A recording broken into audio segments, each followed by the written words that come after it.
Salah satu dari 8 pria bertopeng berjalan 2 langkah ke depan dan menjawab, Kitagawa menemukan kami di tengah jalan dan mengguncang kami.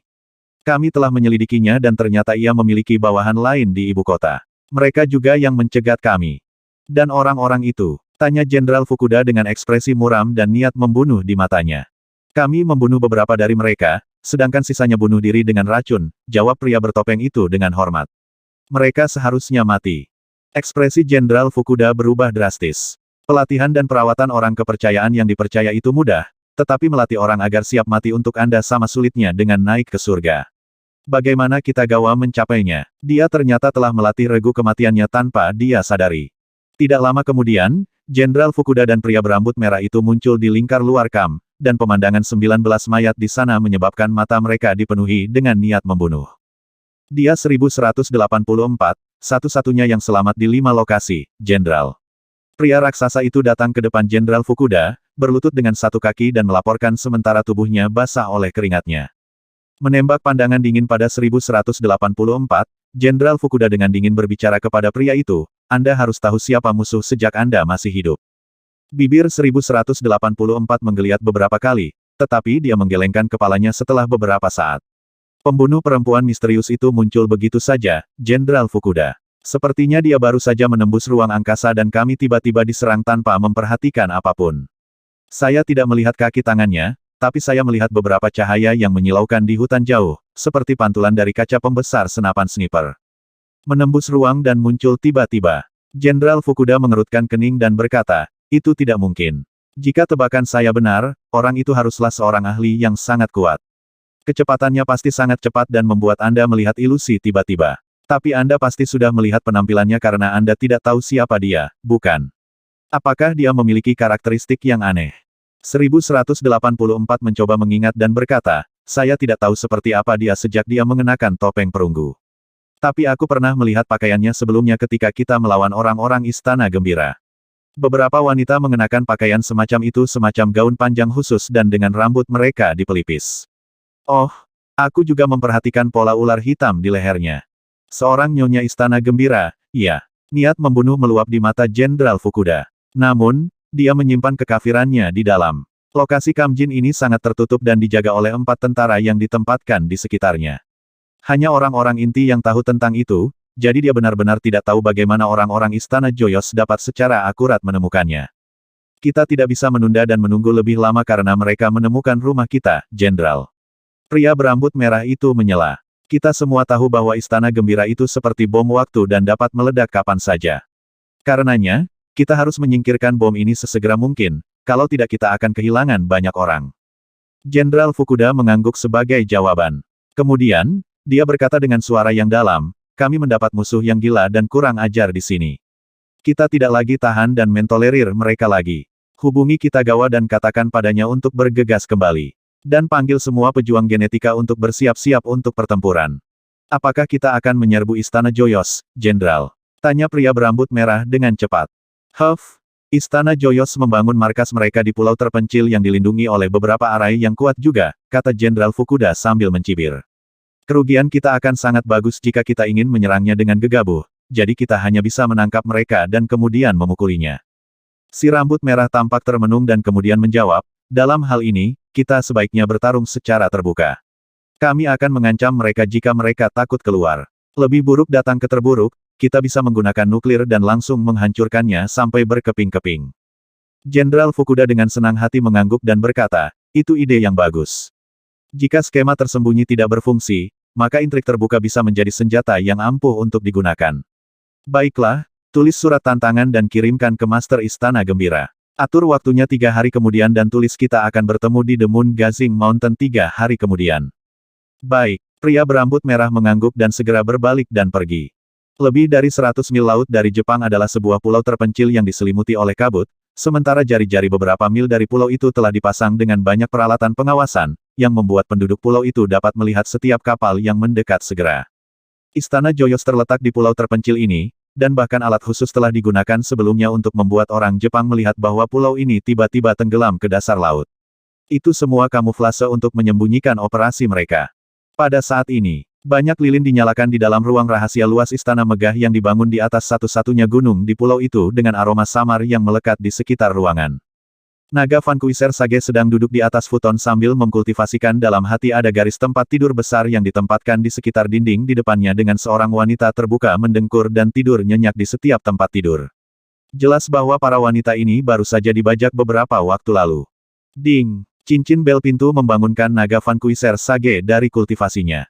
Suara mendesing. Dengan kecepatan yang sangat cepat, orang bijak itu langsung meninggalkan ruang rahasia dan menatap pria yang dengan hormat berdiri di luar.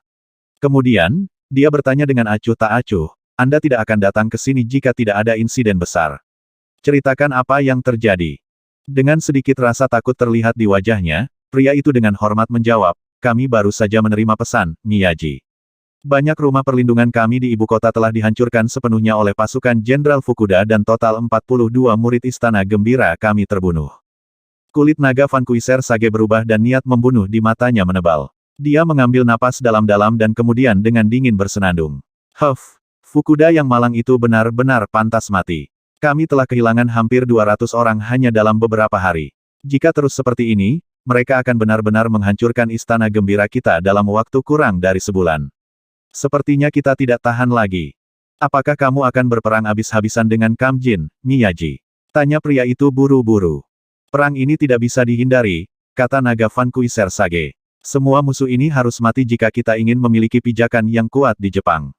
Kita harus memusnahkan semua Kam Jin secara keseluruhan, baik itu pejuang genetik, pengguna kemampuan, dan juga Fukuda yang celaka sebelum kita benar-benar menjadi tuan Jepang yang sejati. Pria itu ragu-ragu sejenak dan mengangguk berkata, karena Miyaji telah memutuskan demikian, maka yang ini akan memanggil semua pasukan dengan segera.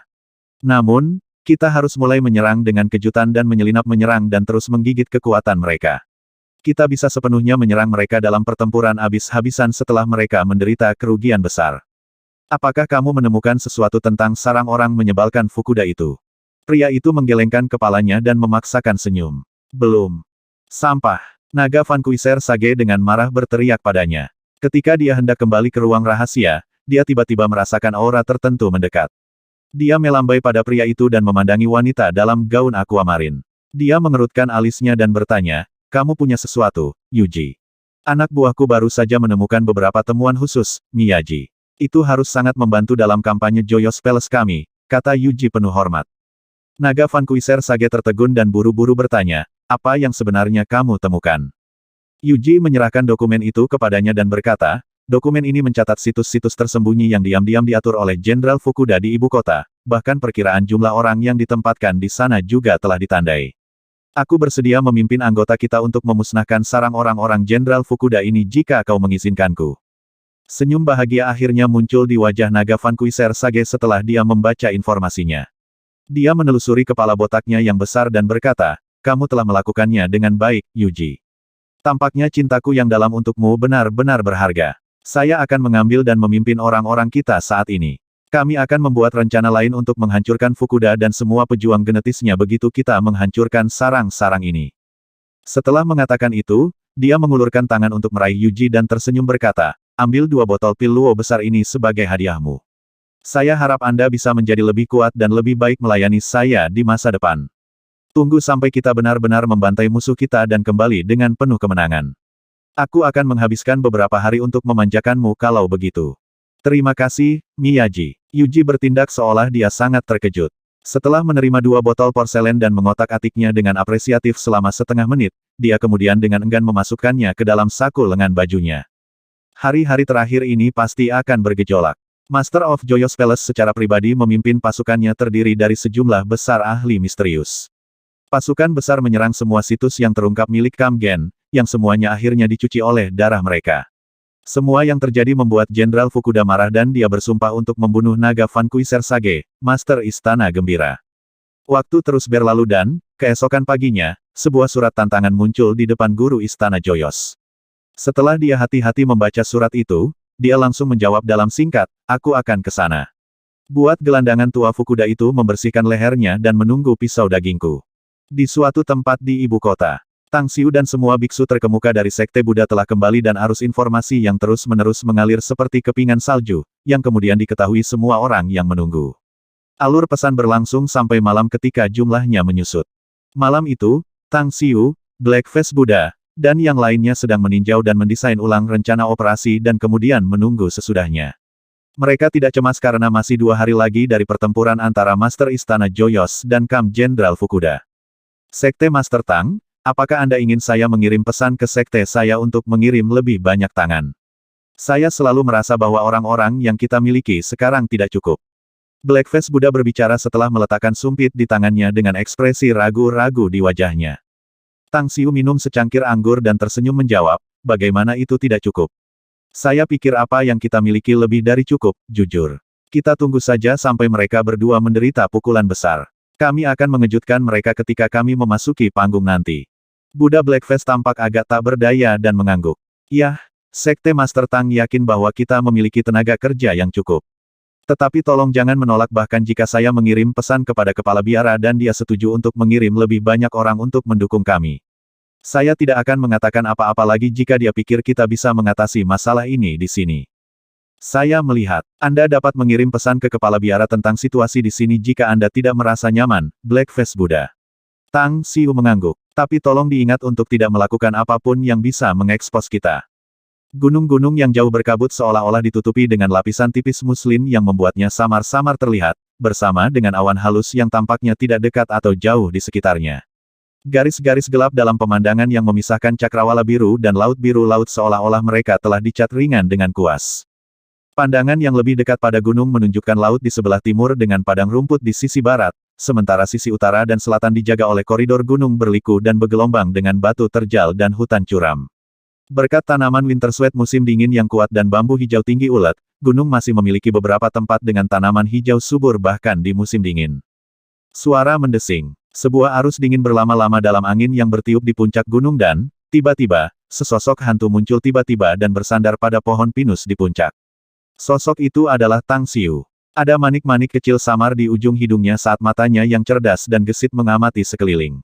Namun, benaknya berkeliaran dan penuh dengan isi mantra dan susunan yang berputar. Itu adalah tempat yang ditunjuk sebagai medan perang untuk pertempuran besar-besaran antara Istana Joyos dan Kam Jin. Dia bergegas ke tempat ini dengan tangan setelah mengetahui lokasinya dan kemudian mulai menyusun barisan besar saat dia tiba. Tujuan utama kedatangannya ke Jepang adalah untuk mendorong Kuwako menjadi orang yang paling kuat di Jepang dan dengan demikian, baik Istana Gembira atau Kam Jin akan mempengaruhi rencananya. Saat itulah ia memutuskan untuk melakukan pembunuhan untuk menghilangkan semua rintangan dan membuka jalan bagi Kuwako. 4 orang sedang mendaki cepat sekitar 2 km ke arah timur, Grandmaster. Tangan muncul entah dari mana dan melaporkan dengan suara rendah. Mereka harus menjadi pejuang genetik Jin Kem. Bergerak seperti kilatan petir, Tang Xiu melemparkan tusuk batu giok ke tanah dan menutupi jejak dengan tanah dan daun. Kemudian, dia meraih pergelangan tangan dan sosok mereka lenyap pada saat yang sama. WHOOSH, WHOOSH, WHOOSH, WHOOSH. 4 angka dengan cepat tiba. Mengenakan pakaian olahraga hitam dan katana di punggung mereka, dengan wajah ditutupi oleh topeng, mereka dengan waspada mengamati sekeliling tanpa henti. Setelah beberapa saat dan tidak menyadari adanya ketidaknormalan, keempat orang itu berlari ke ujung lainnya. Alangkah hati-hati dan hati-hati. Tang Xiu sedikit mencibir setelah dia dan Tang An muncul kembali. Namun, ekspresi Tang An sungguh khusyuk ketika dia berbisik, sangat mungkin Istana Gembira dan Kam Jin benar-benar dirangsang oleh kami, Grandmaster. Saya dapat mengatakan bahwa pertempuran mereka berikutnya harus cukup serius. Ya, kalau tidak usaha keras saya untuk meletakkan arai besar ini akan sia-sia seandainya mereka hanya duduk saja, Tang Xiu. Tapi apakah kamu benar-benar tidak membutuhkan kami untuk ikut bersamamu di hari pertarungan?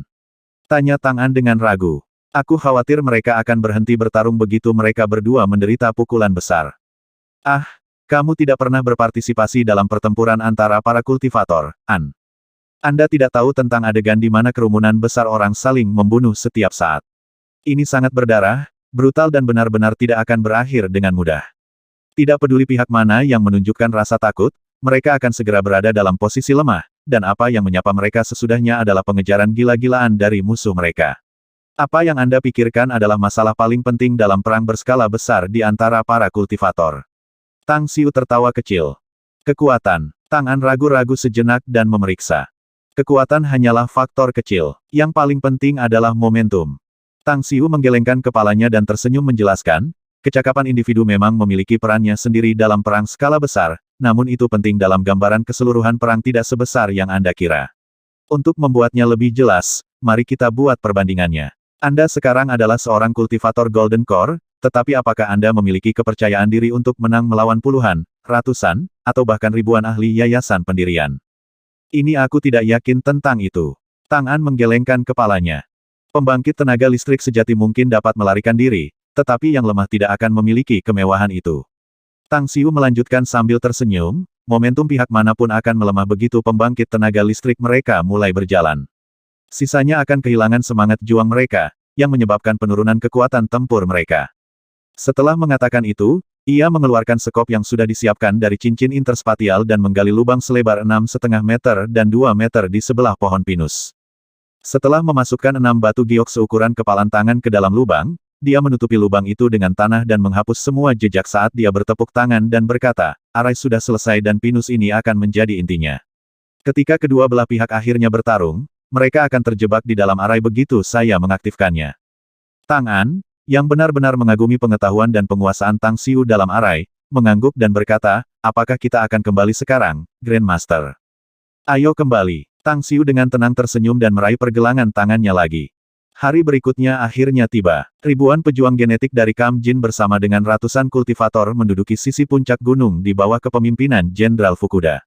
Jari-jari beberapa kilometer di sekitar seluruh Kam berada di bawah pengawasan ketat oleh banyak pejuang genetika dengan pos penjagaan yang tersembunyi dan terbuka secara harfiah di mana-mana di sekitar Kam. Saat senja datang, sejumlah besar kultivator Buddha dari Istana Joyos juga tiba di bawah kepemimpinan Master Joyos Palace, Naga Van Kuiser Sage. Turun bersamanya di sisi lain gunung adalah puluhan ahli pendeteksi, sedangkan 500 kultivator Buddha di istana berbaris maju untuk mendekati perkemahan Gen Camp. Setelah 1 jam, kedua belah pihak mulai terlibat dalam pertempuran kecil, yang mengakibatkan beberapa korban dan cedera untuk kedua belah pihak. Akhirnya, pejuang genetika Jin Camp mundur menuju gunung. Kapan kita akan mulai, Miyaji? Yuji, yang telah mengikuti Naga Van Kuiser Sage, menggunakan teropong untuk mengamati daerah tersebut dengan spanduk yang melambai, yang berjarak 2 kilometer jauhnya. Niat mengerikan bisa terlihat berkedip di matanya tanpa henti. Orang bijak itu sendiri sangat senang dengan Yuji dalam beberapa hari terakhir karena dia menemukan bahwa dia, yang dia tidak pernah merasa optimis terhadap sebelumnya, ternyata menjadi orang yang paling kompeten di bawahnya sekarang. Setelah dengan lembut menepuk pundaknya, dia berkata, jangan terburu-buru. Kemenangan akan berada dalam genggaman kita jika kita mengenal diri kita sendiri dan musuh. Saya perlu mencari tahu berapa banyak kekuatan yang dimiliki Fukuda Vagabond bersama dengan kekuatan yang dimiliki oleh Jin Camp-nya. Ah, bagaimana kamu mengetahuinya? Tanya Yuji dengan heran. Naga Van Kuiser Sage mengeluarkan senyum tipis dan menarik 3 bendera hitam dari pinggangnya. Setelah melantunkan mantra yang aneh, angin tak terlihat berkumpul dari segala arah dalam gambar chimera aneh yang keluar di atas 3 bendera. Chimera memiliki kepala dan tanduk harimau, namun dengan telinga guk-guk dan tubuh naga, ekor singa, dan kuku kilin. Bagi banyak anggota inti dan eksekutif Istana Gembira, chimera ini tampak seperti naga, harimau, singa, guk-guk, dan kilin, tetapi bukan itu. Namun, hanya dalam beberapa detik setelah itu, hantu-hantu yang muncul di atas bendera hitam ditutupi oleh bendera ketika angin mengembun dan secara bertahap menghilang ke dalam hutan. Pertempuran hari ini adalah pertarungan habis-habisan. Seberapa besar kekuatan yang perlu dilepaskan oleh Istana Gembira kita akan tergantung pada seberapa besar kekuatan yang dimiliki Fukuda. Dragon Van Kuiser Sage bertepuk tangan dan dengan gembira berkata sambil tersenyum. Bendera apa yang baru saja kamu keluarkan, Miyaji? Mata Yuji berkedip dan dia bertanya dengan ekspresi tenang, bisakah kamu menggunakannya untuk mengetahui kekuatan musuh? Kamu belum pernah mendengar tentang pendengar kebenaran? Tanya Naga Van Kuiser Sage. Tidak, belum pernah mendengarnya sebelumnya. Yuji menggelengkan kepalanya. Seorang pria bertopeng emas misterius dalam jubah hitam di sisi lain bijak tiba-tiba menyela dan menjelaskan perlahan. Dalam legenda, istilah itu milik makhluk buas roh di bawah Bodhisattva Sitigarbha suci atau penjaga bumi yang dapat mengenali segala sesuatu di dalam dunia dengan mendengarkan, terutama mendengarkan hati orang. Dalam dongeng mitos perjalanan ke barat, 1 dari 4 mahakarya terkenal dikhususkan untuk kisah Sun Wukong ketika membedakan benar dan salah. Tapi itu hanya itu, legenda di mana Anda harus mengambil sebutir garam apakah Anda bisa menganggapnya serius atau tidak. Naga Van Kuiser Sage dengan gembira mengangguk dan memandang Yuji, mengatakan, kontribusimu kali ini luar biasa, menghindari istana gembira yang akan dimanfaatkan oleh orang-orang Kamjin, yang membuatmu memenuhi syarat untuk mengetahui beberapa hal yang lebih dalam. Bendera pendengar kebenaran ini dikatakan menjadi senjata magis milik biksu terkemuka sebelumnya. Ini mungkin tidak seagis seperti yang dikatakan pendengar kebenaran di dalam legenda, tapi itu memang memiliki fungsi untuk memonitor beberapa area di dunia ini sementara tidak terlihat. Dengan demikian, dapat digunakan untuk memantau jumlah musuh serta kekuatan mereka. Yuji cepat mengerti, tapi tatapan khawatir tetap melintas di wajahnya. Meskipun dia tidak tahu tentang detail rencana Tang Xiu, dia dengan tulus khawatir bahwa rencananya akan terganggu. Jika kebetulan, Istana Joyos mengalahkan musuh dengan mudah dengan korban ringan, situasi seperti itu akan membuat segalanya lebih sulit bagi Tang Xiu untuk menghancurkan Istana Joyos. Sialan, saat Yuji mengkhawatirkannya, dia tiba-tiba mendengar naga Van Kuiser Sage mengutuk sesuatu dengan wajah pucat. Apa yang terjadi? Tanya pria bertopeng emas yang misterius itu buru-buru. Niat membunuh di mata naga Van Kuiser Sage tampak seolah-olah hampir dipadatkan saat dia mengepalkan tinjunya dengan erat dan berkata dengan nada sengit, "Aku tidak berharap Jin Kem membanggakan kekuatan yang begitu kuat, aku juga tidak berpikir bahwa ia memiliki sekelompok kultivator bersamanya. Saya tidak takut pada mereka, tentu saja. Tapi orang menyebalkan itu ada di sekitarnya pengkhianat Istana Gembira." "Pengkhianat? Siapa mereka?" seru pria bertopeng emas dengan niat membunuh yang tebal. Tempat terbawah dari 72 buah catur, Kikitagawa dan peringkat 36, Akahidari. Aku tidak tahu bagaimana kedua orang menyebalkan ini berhasil menarik lebih dari 100 murid tulang punggung Istana Joyos. Pria bertopeng emas misterius dengan dingin menyela, keduanya akan menjadi target pertamaku begitu pertempuran dimulai, Miyaji. Naga Van Kuiser Sage mengertakkan giginya dan berkata, "Aku akan memberikannya padamu, tapi berikan tembakan terbaikmu untuk membunuh mereka. Mereka harus tahu bagaimana nasib mereka nantinya karena mengkhianatiku." Tapi mengapa Miyaji begitu bermasalah dengan mereka? Cukup aktifkan segel pembatasan yang Anda berikan pada mereka dan langsung bunuh mereka karena mereka telah memutuskan untuk mengkhianati Anda. Saya pikir kematian tragis mereka yang tak dapat dijelaskan akan menciptakan kekacauan di tengah-tengah Jin Kem dan menyerang moral mereka. Naga Van Kuiser Sage terdiam selama setengah menit dan kemudian menggelengkan kepalanya dengan wajah pucat. Aku tidak tahu apa artinya mereka telah menggunakan. Mereka telah merusak segel pembatasan yang saya berikan pada mereka tanpa saya bisa mendeteksinya. Tidak heran, ya, tidak heran mereka berani mengkhianatiku. Ternyata mereka sekarang di luar kendali saya. Bagaimana mungkin? Yuji berseru dengan khawatir. Segel yang telah dilemparkan oleh Master Palace pada bawahanmu bukanlah lelucon. Tidak bisa dibatalkan sama sekali. Bukankah kamu mengatakan itu tidak ada orang lain selain kamu dapat membatalkan segel itu di dunia ini? Diam. Naga Van Kuiser Sage menjadi sangat marah dan berteriak dengan keras. Yuji dengan sengaja bertindak dengan takut dan berjalan mundur 2 langkah, tetap diam dan gemetar ketakutan. Dia sudah tahu bahwa Kitagawa telah membebaskan diri dari kendali Dragon Van Kuiser Sage. Dia bahkan tahu lebih banyak tentang hal-hal lain selain beku itu, meskipun dia tidak bisa begitu saja mengatakannya sekarang. Alasan mengapa dia berbicara seperti itu adalah disengaja, untuk menjauhkan para biarawan dari para ahli Istana Joyos di sekitarnya. Harus dicatat bahwa naga Van Kuiser Sage telah memberikan segel yang sama pada semua eksekutif inti Istana Joyos, menempatkan hidup mereka di bawah kendali biksu ini. Jika mereka tahu bahwa ada cara untuk membatalkan segel itu dan membebaskan mereka dari kendali beku itu, sangat mungkin bagi mereka untuk memikirkan hal lain. Naga Van Kuiser Sage menatap pria bertopeng emas misterius dan berkata dengan suara dingin, "Kamu lebih baik bisa menuai kehidupan Kitagawa dan Hidari setelah pertempuran dimulai. Aku harus memeras metode yang mereka gunakan untuk melepaskan segelku dari mereka." "Dimengerti," jawab pria bertopeng itu secara langsung, tetapi ekspresi terkejut muncul di matanya. 10 menit kemudian, ekspresi naga Van Kuiser Sage terlihat lebih cemberut, tapi dia diam-diam merasa lega. Dia telah sepenuhnya mengetahui jumlah dan kekuatan keseluruhan musuh melalui bendera pendengar kebenaran. Meskipun jumlah musuh dalam ribuan dengan banyak ahli yang kuat, Istana Gembiranya masih memiliki lebih banyak ahli daripada mereka dan dengan demikian, memusnahkan musuh masih dapat dicapai. Meskipun demikian, pihaknya juga akan menderita kerugian besar setelah mereka memiliki Jenderal Fukuda dan pasukannya dihancurkan. Akan sangat sulit untuk kembali ke puncaknya tanpa menghabiskan 1 dekade atau lebih. Jawabannya adalah, membunuh. Selain itu, 2 harimau tidak bisa hidup di gunung yang sama. Karena memusnahkan Jenderal Fukuda dan Kamjin-nya tidak bisa dihindari agar Istana Joyosku bertahan di Jepang, maka itu akan dilakukan.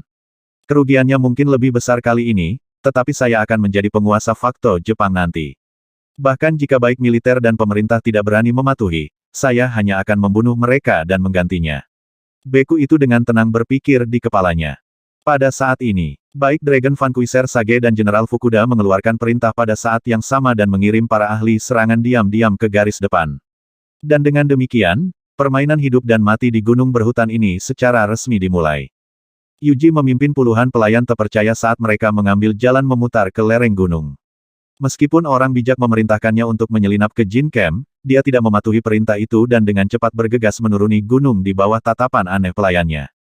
Tuan, apakah kita akan melanggar perintah Palace Master dengan turun gunung sekarang? Seorang wanita cantik akhirnya tidak bisa menahan diri untuk tidak bertanya. Yuji menghentikan kartu asnya dan menatap puluhan pelayan yang berbaris rapi di depannya. Kemudian, dia berkata dengan suara yang dalam, kamu adalah orang-orangku yang telah aku besarkan dan latih sejak kecil. Sekarang aku bertanya sesuatu padamu. Apakah Anda ingin berjanji kesetiaan Anda kepada saya, atau kepada Palace Master? Kami setia padamu, Tuan. Puluhan pelayan samar-samar menyadari sesuatu dan menjawab serempak. Karena kamu memilih untuk berpihak padaku, maka kita tidak ada hubungannya dengan pertempuran ini sekarang. Yuji mengangguk dengan gembira dan berkata, juga, ingatlah bahwa kita bukan lagi orang-orang istana gembira mulai sekarang. Kami harus segera mundur karena kami memiliki misi lain yang harus diselesaikan. Para pelayan ini terkejut, tetapi mereka percaya pada Yuji.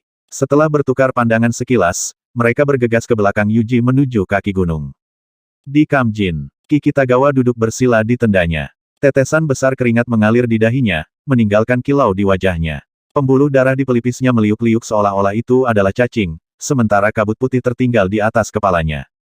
Puah! Dia batuk seteguk darah dengan gila dan langsung membuka matanya. Dengan ekspresi marah terlintas di matanya, dia dengan cepat meraih dadanya dan bergumam pada dirinya sendiri, aku bisa dengan mudah melepas segel dari pantat botak tua Joyous Palace itu, namun aku tak berdaya untuk memecahkan segel dari orang menyebalkan tang itu.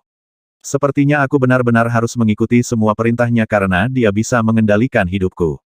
Segera setelah itu, dia mengeluarkan gulungan kain dari lengan bajunya dan dengan cepat menyeka darah di bibirnya. Setelah menyesuaikan kondisi dan napasnya selama beberapa menit, dia melayang dan muncul di luar tenda. Dia menyapu sekeliling dengan mata dingin dan tatapan dingin dan menemukan bahwa sebagian besar orang kepercayaannya telah menghilang, digantikan oleh beberapa wajah aneh dan asing yang berdiri di dekatnya.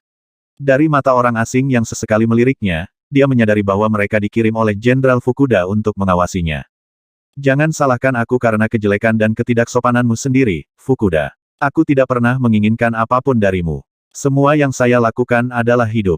Pikiran itu terlintas di benaknya dan dia berteriak keras, Jun Yuchu, kemarilah. Dari tempat terdekat, seorang pria parubaya bungkuk dengan wajah pucat dengan cepat berlari ke Kitagawa dan berkata dengan satu lutut di tanah, apa instruksi Anda untuk ini, Sir Kitagawa? Di mana Jenderal Fukuda? Aku harus melihatnya, Kitagawa bertanya dengan suara berat. Para gelandangan istana Joyous itu sudah mulai menyerang kita, jadi Jenderal Fukuda memimpin pasukan para ahli untuk bergegas. Menghitung waktu, mereka seharusnya bertarung dengan mereka saat ini, jawab Jun Yuchu cepat. Dengan mata menyala, Kitagawa bertanya. Bagaimana dengan pengawal berjubah hitam? Pria parubaya yang bungkuk itu tampak cemas dan menjawab, Jenderal Fukuda mengambil semuanya. Semua orang kecuali saya telah bergegas ke pertempuran untuk kemenangan Kamgen. Kitagawa begitu marah dalam hati. Dia tahu mengapa Jenderal Fukuda hanya meninggalkan Jun Yuchu bersamanya. Pria itu benar-benar percaya bahwa Jun hanyalah seorang bungkuk yang lemah, jadi dia mungkin juga meninggalkan Jun kepadanya. Tapi pengawal berjubah hitam itu adalah orang-orangnya yang bisa dipercaya. Dia mengambil semuanya sehingga dia bisa memerintahkan pasukannya untuk menyerang melalui garis musuh. Pria itu tidak akan pernah peduli bahkan jika mereka semua mati. Apakah kamu berhasil mengondensasi sarira Buddhisme, Jun? Ekspresi pria parubaya bungkuk itu sedikit berubah. Dia dengan cepat melirik puluhan orang di sekitar dan dengan hormat berkata, saya sudah menyelesaikannya 2 tahun yang lalu. Kitagawa mengangguk dengan gembira. Dia menghunuskan katana panjang di punggungnya dan langsung melesat kedua pejuang genetika sedikit lebih dari 10 meter jauhnya. Bila itu menebas ke depan dan langsung memenggal kedua pejuang genetika yang tidak bereaksi cukup cepat. Tidak perlu bersembunyi lagi sejak kamu menyelesaikannya, Jun. Ayo bunuh mereka semua dan pergi. Kitagawa berteriak dengan keras. Pria parubaya bungkuk itu dengan cepat melintas ke arah lain beberapa meter jauhnya seperti asap ringan. Beberapa benda yang langsung ditembak darinya langsung menusuk dan merobek leher 3 pejuang genetika secara langsung. Pembantaian dilakukan dengan sangat cepat. Keduanya membunuh total 46 pejuang genetik hanya dalam 2 menit. Pria bungkuk itu menyeka darah di parangnya sebelum dia datang ke depan Kitagawa dan dengan hormat bertanya, apa yang akan kita lakukan selanjutnya, Sir Kitagawa?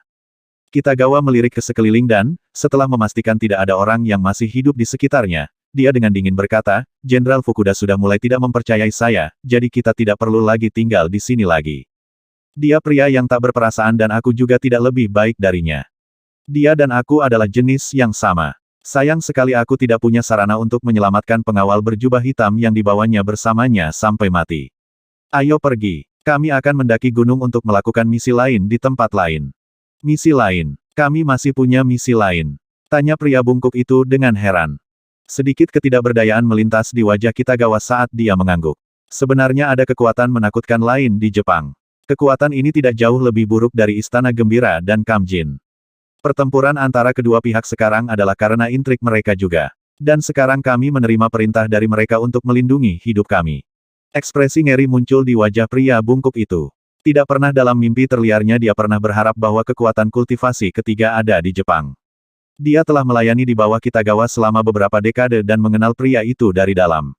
Seorang pria tak kenal takut yang tidak pernah takut pada apapun sekarang memiliki sedikit ketidakberdayaan ketika dia menyebutkan kekuatan itu. Dia juga bisa merasakan sedikit ketakutan dalam suaranya, yang membuatnya diam-diam terkejut. Di depan di puncak gunung, Tang Xiu dengan tenang berdiri diam di atas pohon pinus sambil menonton anggota Istana Gembira dan pejuang dari Kamjin muncul. Dia telah mengaktifkan mantra gaib, sepenuhnya menahan aura, dan bahkan menutup pori-pori di seluruh tubuhnya. Singkatnya, ia tidak lagi menghasilkan fluktuasi pertukaran energi. Itulah alasan mengapa tak seorang pun dari kedua belah pihak bisa mendeteksi dia. Membunuh. Lalu pemandangan ribuan ahli mengamuk dan dengan gila-gilaan berkelahi memenuhi pegunungan. Intensitas pertempuran itu begitu gila sehingga keluar dari imajinasi orang kebanyakan. Berdengung. Datang dari 3 arah, 3 indera spiritual dengan cepat ditransmisikan ke Jepang. Beberapa napas dihabiskan saat ketiga persepsi ini memindai seluruh gunung dan menyaksikan pertempuran di sana. Jelas, beberapa ahli yang sangat kuat dari negara lain mengirim indera spiritual mereka untuk menontonnya. Amerika Serikat. Di sebuah paviliun terpisah yang tidak biasa di San Francisco, seorang lelaki tua, yang tertutup kabut hitam yang membuat sosoknya samar-samar terlihat, menghadap bola kristal berkilauan yang memancarkan cahaya putih lembut, yang terus menyuntikkan kabut hitam ke dalamnya. Suara mendesing. Sesosok berkedip dan melesat seperti kilat dari jauh dan muncul di depan orang tua itu dalam waktu kurang dari 1 menit. Mata penuh kejutan, dia langsung berlutut di lantai dan diam-diam menunggu. Itu pemandangan yang cukup menarik. Pria tua yang tertutup kabut hitam membuka matanya dan berbicara dengan senyum menghina. Saat dia membuka mereka, itu seperti substansi menyilaukan meledak dan menembak lantai di depannya, menciptakan lubang gelap selebar 2,5 meter. Pria Kaukasia yang berlutut di sana tiba-tiba mendongak dan bertanya, apa yang sebenarnya terjadi, Grand Wizard?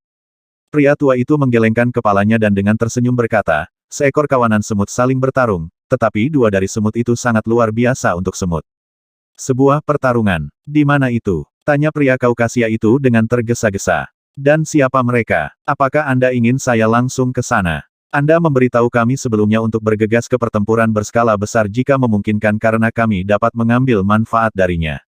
Pria tua itu sedikit menghina sambil duduk bersila dan menggelengkan kepalanya. Aku hanya tahu itu terjadi di Jepang, tetapi aku tidak tahu siapa mereka. Lupakan saja dan jangan ikut campur dalam hal ini karena terlalu jauh.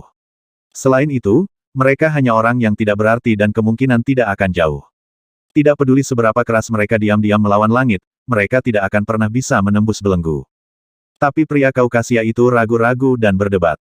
Kita mungkin bisa mendapat untung karena pertarungan di Jepang itu berskala besar. Pria tua itu dengan lembut mengangkat lengannya dan tiba-tiba, kolom kabut hitam yang sangat deras menghantam pria itu. Dia kemudian dengan dingin mendengus dengan sedikit niat membunuh dalam suaranya. Kamu berani tidak menaati aku? Aku tidak berani. Pria Kaukasia dikirim terbang beberapa meter ke belakang dan terbanting keras ke dinding. Dia segera bangkit dan berlutut di depan pria tua itu dan pergi dengan cepat setelah mengetuk kepalanya dengan hormat. Sambil memandangi bagian belakang lelaki yang sudah meninggal itu, penghinaan terhadap ekspresi lelaki tua itu menjadi lebih tebal. Dia memang telah mengeluarkan perintah untuk menuju ke pertempuran skala besar di mana saja karena mereka kemudian dapat bertindak untuk menuai manfaat tanpa banyak keringat setelah kedua belah pihak saling mengalami pukulan berat. Namun, Ia telah menembus bawah penghalang dan sekarang memiliki kekuasaan yang sangat besar jauh dari imajinasi praktisi apapun. Mengapa dia repot-repot dengan keuntungan seperti itu lagi? India, di piramida di tengah-tengah hutan. Seorang lelaki tua berterbuka kaki dengan tubuh bagian atas yang terbuka dan tampaknya dalam usia yang semakin menurun menggerakkan kakinya yang gemetar ketika sebuah ekspresi aneh melukis wajahnya yang berkerut. Menarik. Saya tidak pernah berpikir ada begitu banyak kultivator di Jepang sebelumnya. Menilai dari jalannya pertempuran, para kultivator Buddha itu harus menang, bukan? Tapi bukankah mereka dari sekte Buddhis China? Jangan bilang para kultivator Buddha ini telah jatuh ke jalan iblis. Tapi pertarungan kentang goreng ini tidak ada hubungannya denganku, tidak peduli siapa mereka. Yang paling mendesak bagi saya sekarang adalah menemukan saluran ruang angkasa lebih awal. Saya hanya memiliki 120 tahun untuk hidup. Jika saya tidak dapat menemukannya dan tidak dapat mencapai dunia tempat dewa itu berada, kemungkinan saya akan menghilang di dunia ini. Tubuh pria tua berterbuka kaki itu tiba-tiba gemetar dan mengeluarkan aura keras. Perasaan spiritualnya yang menutupi langit tiba-tiba berbenturan dengan dua indera spiritual lainnya. Puah! Pria tua itu menyemburkan seteguk darah dengan gila, tetapi tubuhnya yang gemetar langsung berdiri tegak dan berteriak, "Aku akan menginjak kalian berdua cepat atau lambat, dua kakek tua." Cina, di bagian tertentu dari pegunungan Qilian di Provinsi Qinghai, seorang wanita tua dengan mantel linen dan jilbab berbaring di kursi bambu di pondok jerami, sementara garis energi yang mengalir di sekitarnya terus berfluktuasi. Di luar pondok jerami, 9 gadis muda berambut panjang dengan gaun putih tampaknya merasakan fluktuasi energi dari pondok jerami dan melayang dari kejauhan dan berdiri dengan rapi dalam barisan. Sosok wanita berjubah linen tiba-tiba bergetar dan dia langsung berdiri tegak. Saat dia membuka lengannya, jari-jarinya yang tipis seperti gambar cakar naga terbuka. Suara serak kemudian keluar dari mulutnya saat dia berbicara. Yang kuno ini hanya bertanggung jawab untuk melindungi Tiongkok dan tidak ada hubungannya dengan pertempuran antara makhluk-makhluk di Jepang. Anda dapat pergi ke sana untuk ikut campur jika Anda melihat hal-hal yang menarik minat Anda. Tapi ingat, aku akan menunggu untuk Anda 13 tahun kemudian pada Yang Gletser Arktik. Kata-katanya jelas terdengar, baik oleh orang tua berkabut hitam di Amerika atau yang lain di bawah piramida. Pada saat itu, dua indera spiritual lainnya mundur dengan cepat seperti gelombang pasang. Berbaring tua berjubah linen melayang keluar dari pondok jerami dan memandang ke arah Jepang. Senyum membuat sketsa di sudut mulutnya ketika dia bergumam, sayang sekali kalian semua masih terlalu muda. Anda semua mungkin berbakat dan kecepatan kultivasi Anda jauh di atas rata-rata manusia, namun akan sangat sulit bagi Anda untuk menerobos alam kesulitan penyeberangan dalam 13 tahun kemudian, meskipun demikian. Tapi Anda selalu ingin berkeliaran, jadi lakukan saja itu. Sesaat setelah itu, dia menarik kembali rasa rohaninya dan mengalihkan perhatiannya pada 9 wanita yang berdiri di depan, perlahan-lahan berkata, "Anak-anak, aku telah mengintip nasib dan nasibmu yang berwarna-warni dari surga sejak kau dilahirkan. Meskipun saya tidak dapat sepenuhnya memahami kejadian sebelumnya dalam kehidupan masa lalu Anda, saya pikir Anda akan dibawa oleh takdir kepadanya. Dia telah berkeliaran dan membuat beberapa prestasi, jadi sudah waktunya bagi Anda untuk pergi." Nenek, 9 gadis berpakaian putih berlutut dengan enggan terlihat jelas di mata hitam cerah mereka saat air mata tembus menetes di wajah mereka yang indah. Wanita tua itu dengan tenang melanjutkan, awal dan akhir karma terkadang seperti mimpi di dalam mimpi yang mengarah ke semua kasus. Saya tidak jelas tentang nasib Anda dan saya juga tidak bisa skri ke lautan pikiran Anda dan dunia yang tertutup oleh kegelapan. Itu sebabnya Anda harus pergi sekarang dan mencarinya sendiri sekarang. Pergilah, anak-anak. Wanita di tengah mengangkat lengannya untuk menghapus air mata di wajahnya dan dengan hormat bertanya, "Di mana kita harus pergi untuk menemukannya, Nenek?" Aku tidak pernah bisa memuridkannya juga tidak bisa mengendalikan nasibnya. Dia ada di Jepang sekarang, tetapi jika dugaanku benar, dia akan meninggalkan tempat itu beberapa hari kemudian, jadi kalian semua harus menemukannya sendiri. Wanita tua itu menggelengkan kepalanya. Gadis itu kemudian bertanya lagi, "Bisakah Anda menentukan jangkauan kami, Nenek?" "Seperti biasa, kamu yang paling bersemangat, Zhongling sayang." Wanita tua itu tidak bisa menahan tawa dan berkata, "Kamu telah mengikuti yang kuno ini selama beberapa dekade dan tahu temperamenku dengan jelas. Baiklah, baiklah. Akan lebih sulit bagi Anda untuk berkeliaran tanpa tujuan yang jelas, jadi pergi ke Star City. Itu adalah tempat di mana dia dilahirkan dan dibesarkan. Lagi pula, ini akarnya. Star City." Kesembilan gadis itu menorehkan nama itu dan pada saat yang sama, bersujud kepada wanita tua itu dan mengetuk kepala mereka 3 kali. "Kami akan pergi, Nenek." Kesembilan gadis itu berbicara bersamaan dengan mata yang mengingatkan dan keengganan di wajah mereka. Sementara menyimpan perasaan ini, mereka terbang ke selatan ke sisi selatan Gunung Qilian ke Kabupaten Qilian kecil. Kembali ke Jepang. Di puncak gunung, Tang Xiu masih berdiri di atas pohon pinus dengan perasaan tegang. Dia bisa merasakan ketiga indera spiritual yang sangat kuat. Dia bahkan bisa mengetahui posisi tiga orang yang mengirimkan persepsi mereka ke tempat ini. Mereka sama sekali bukan di Jepang tetapi dari beberapa negara yang jauh. Indera spiritual ini bukan Ji Mei atau Yan Er. Dia sangat akrab dengan indera spiritual mereka, jadi dia yakin sekarang bahwa ada juga tiga ahli super kuat di bumi selain dari Ji Mei dan Gu Yan Er. Sangat mungkin bahwa tingkat kultivasi mereka jauh melampaui tahap formasi roh. Siapa sebenarnya mereka? Tang Xiu awalnya memutuskan untuk melakukan tindakan besar untuk mulai mengumpulkan sumber daya kultivasi di bumi secara luas. Itu tidak hanya untuk memperkuat dirinya sendiri tetapi juga untuk puluhan ribu orang di bawahnya. Tapi dia langsung mengubah keputusannya karena munculnya ketiga indera divine ini. Tetap rendah hati dan sabar adalah suatu keharusan sebelum dia bisa mengetahui pemilik ketiga indera divine ini. Dia tidak bisa dengan mudah mengekspos dirinya sendiri karena itu akan mengundang masalah yang merepotkan sebaliknya. Perhatiannya kemudian beralih ke adegan pertempuran yang semakin berdarah dan lebih brutal. Dia tidak lagi memberikan perhatian lebih karena dia ingin mengetahui dari mana dan siapa yang telah mengirim ketiga indera divine itu. Karena itu, setelah menyaksikan pertempuran, dia melayang dan melepaskan serangan dengan pedangnya. Sinar pedang menebas seperti sambaran petir dan membelah pohon pinus menjadi dua saat pohon yang ditebang jatuh di sebelah batangnya. Waktu berlalu dan pertempuran sengit di puncak gunung antara Istana Gembira dan Kam Jin ini telah berlangsung selama 3 jam, menghasilkan kehancuran yang mengerikan di sekitarnya. Pertempuran ribuan orang ini sendiri terus mengirimkan sejumlah jiwa untuk meninggalkan dunia ini dalam hampir setiap detik dan sekarat bagian puncak gunung ini merah dengan darah mereka. Teruslah membantai mereka. Mata naga Van Kuiser Sage praktis berubah merah karena pembunuhan. Dalam 3 jam ini, ia telah membunuh setidaknya 500 pejuang genetika dan melukai puluhan kultivator, serta bentrok dengan Jenderal Fukuda beberapa kali. Dia benar-benar unggul setiap kali mereka bentrok dan mampu melukai Jenderal Fukuda, namun dia tidak punya cara untuk membunuhnya. Tiba-tiba, dia menyadari bahwa Jenderal Fukuda bergegas ke arahnya lagi dan dengan gila mengacungkan tombaknya yang panjang padanya. Hanya perlu sekejap mata bagi pria itu untuk berlari dan muncul tepat di depan matanya. Kau pengadilan kematianmu, kakek Fukuda. Naga Van Kuiser Sage dengan marah meraung dan langsung menghajar staf biksu di tangannya. Dalam sekejap itu, ia berselisih dengan tombak panjang selama ratusan kali dalam sesaat. Tepat saat dia mampu menekan Jenderal Fukuda, matanya tiba-tiba menangkap sinar yang menyilaukan yang terus membesar dan akhirnya membentuk ujung pedang dalam 1/100 detik. DAMMIT. Ekspresi naga Van Kuiser Sage sangat berubah dan langsung menghindari serangan mendadak dari pedang tertentu. Namun sesaat setelahnya, tombak panjang Jenderal Fukuda menghantam punggungnya dan merobek luka berdarah di atasnya. Tepat saat dia mengeluarkan kekuatannya, bagaimanapun, pemilik pedang itu muncul seperti bayangan di belakang kirinya. Engah, pedang itu menikam lengan kiri biksu itu, tetapi lelaki parubaya berjas hitam itu juga ditabrak oleh beberapa jarum perak yang dijentikkan oleh naga Van Kuiser Sage. Pria itu juga kehilangan pandangan dan jarum perak lain menembus tenggorokannya. Naga Van Kuiser Sage menekan rasa sakit dari lukanya dan membanting tongkatnya ke dada pria itu saat dia berteriak dan mencoba mundur, menyebabkan dia menyemburkan seteguk darah. Tubuhnya dikirim terbang mundur saat ia jatuh dengan keras ke tanah dan mati. Kurang ajar kau. Sekarang Jenderal Fukuda yang mengamuk.